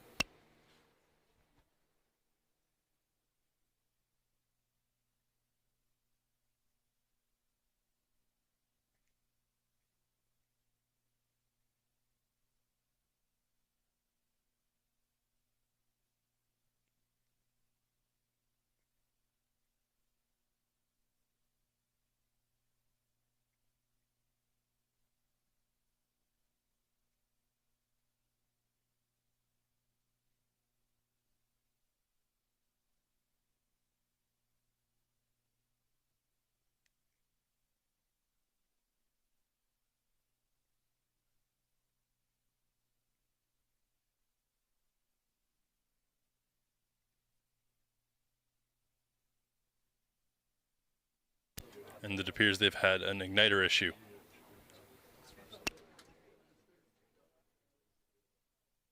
Awaiting further status updates.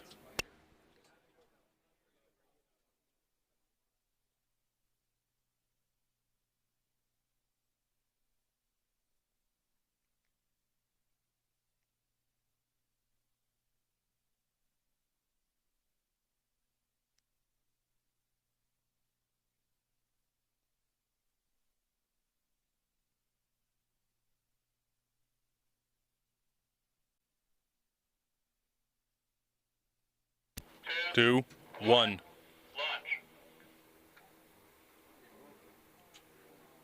And no response from the rocket on the third attempt on a 3 count.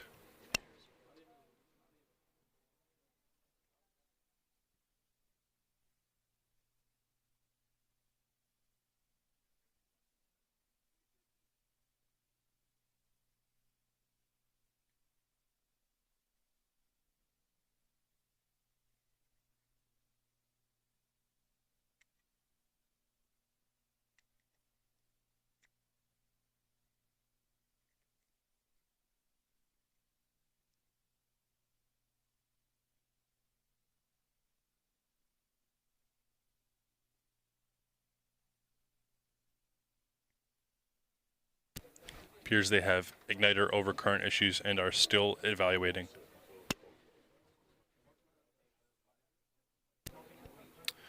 The heat generally doesn't mess with igniters. They tend to be made of compounds that are more resistant to heat than something like paraffin.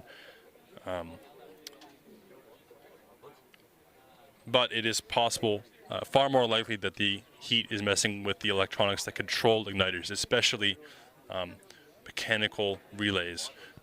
These can easily fail in heat, really any component would. Some of the rockets we tried to launch, small-scale model rockets we tried to launch at competition last year, the electronics board suffered failure on the launch pad and caused deployment of the recovery devices. So yeah, the heat out here in the sun especially, we received word they're going for one last try, and if this doesn't work, they're going to abort. Now keep in mind, an abort is not necessarily permanent. It just means that they will go for another attempt after tearing down the rocket from the launch rail.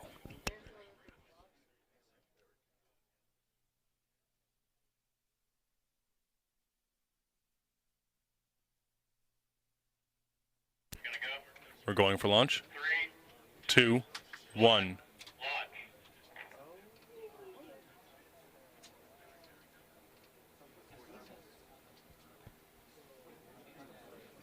And no response. Yes, the ground station control equipment at the pads is the most susceptible to overheat. They're generally placed in closed boxes, sometimes with a small ventilation fan, but the sun is absolutely punishing out here, and the inside of the boxes can easily get to 150 degrees Fahrenheit if you let it. Ornos will be aborting.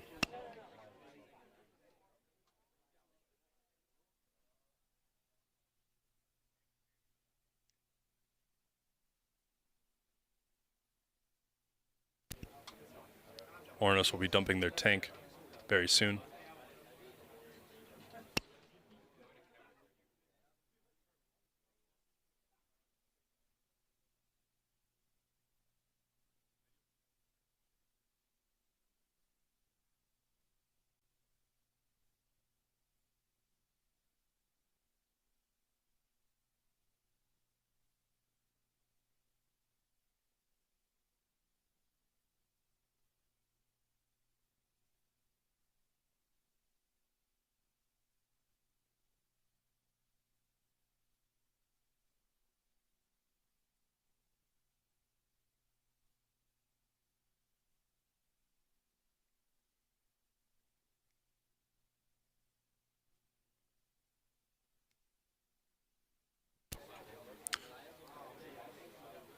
Temp out there, the readings aren't exactly accurate. I believe it's about 100 degrees.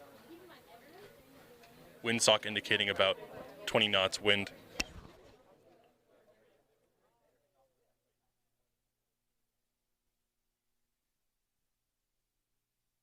Google has the temperature listed as 97. Unfortunately, there is some amount of cloud cover to protect us from the sun, but it easily gets over 100 on local thermometers, and especially in closed boxes in the sun where there isn't much air ventilation, such as ground station support equipment, the air can fry the electronics.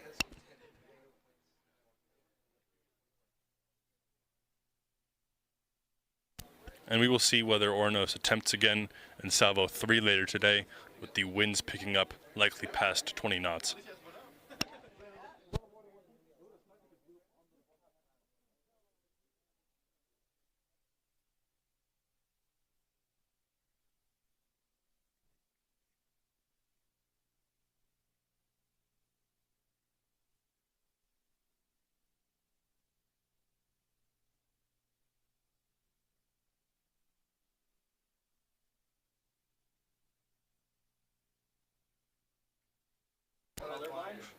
Norco will not be launching in this current salvo.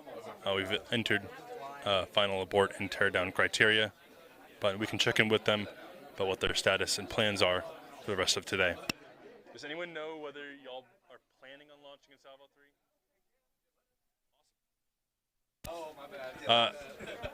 3? Norco has said, quote, regarding whether they will be launching in Salvo 3, quote, heck yeah, if they let us.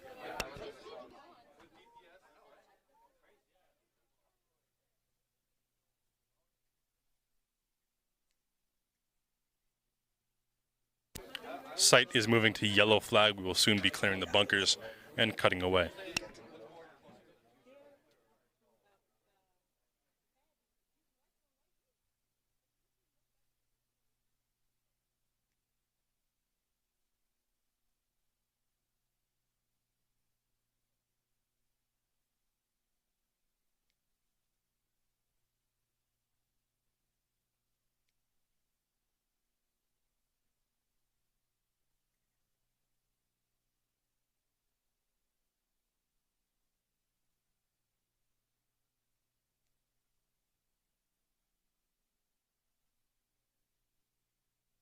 Ornos has depressurized and we are going to yellow flag.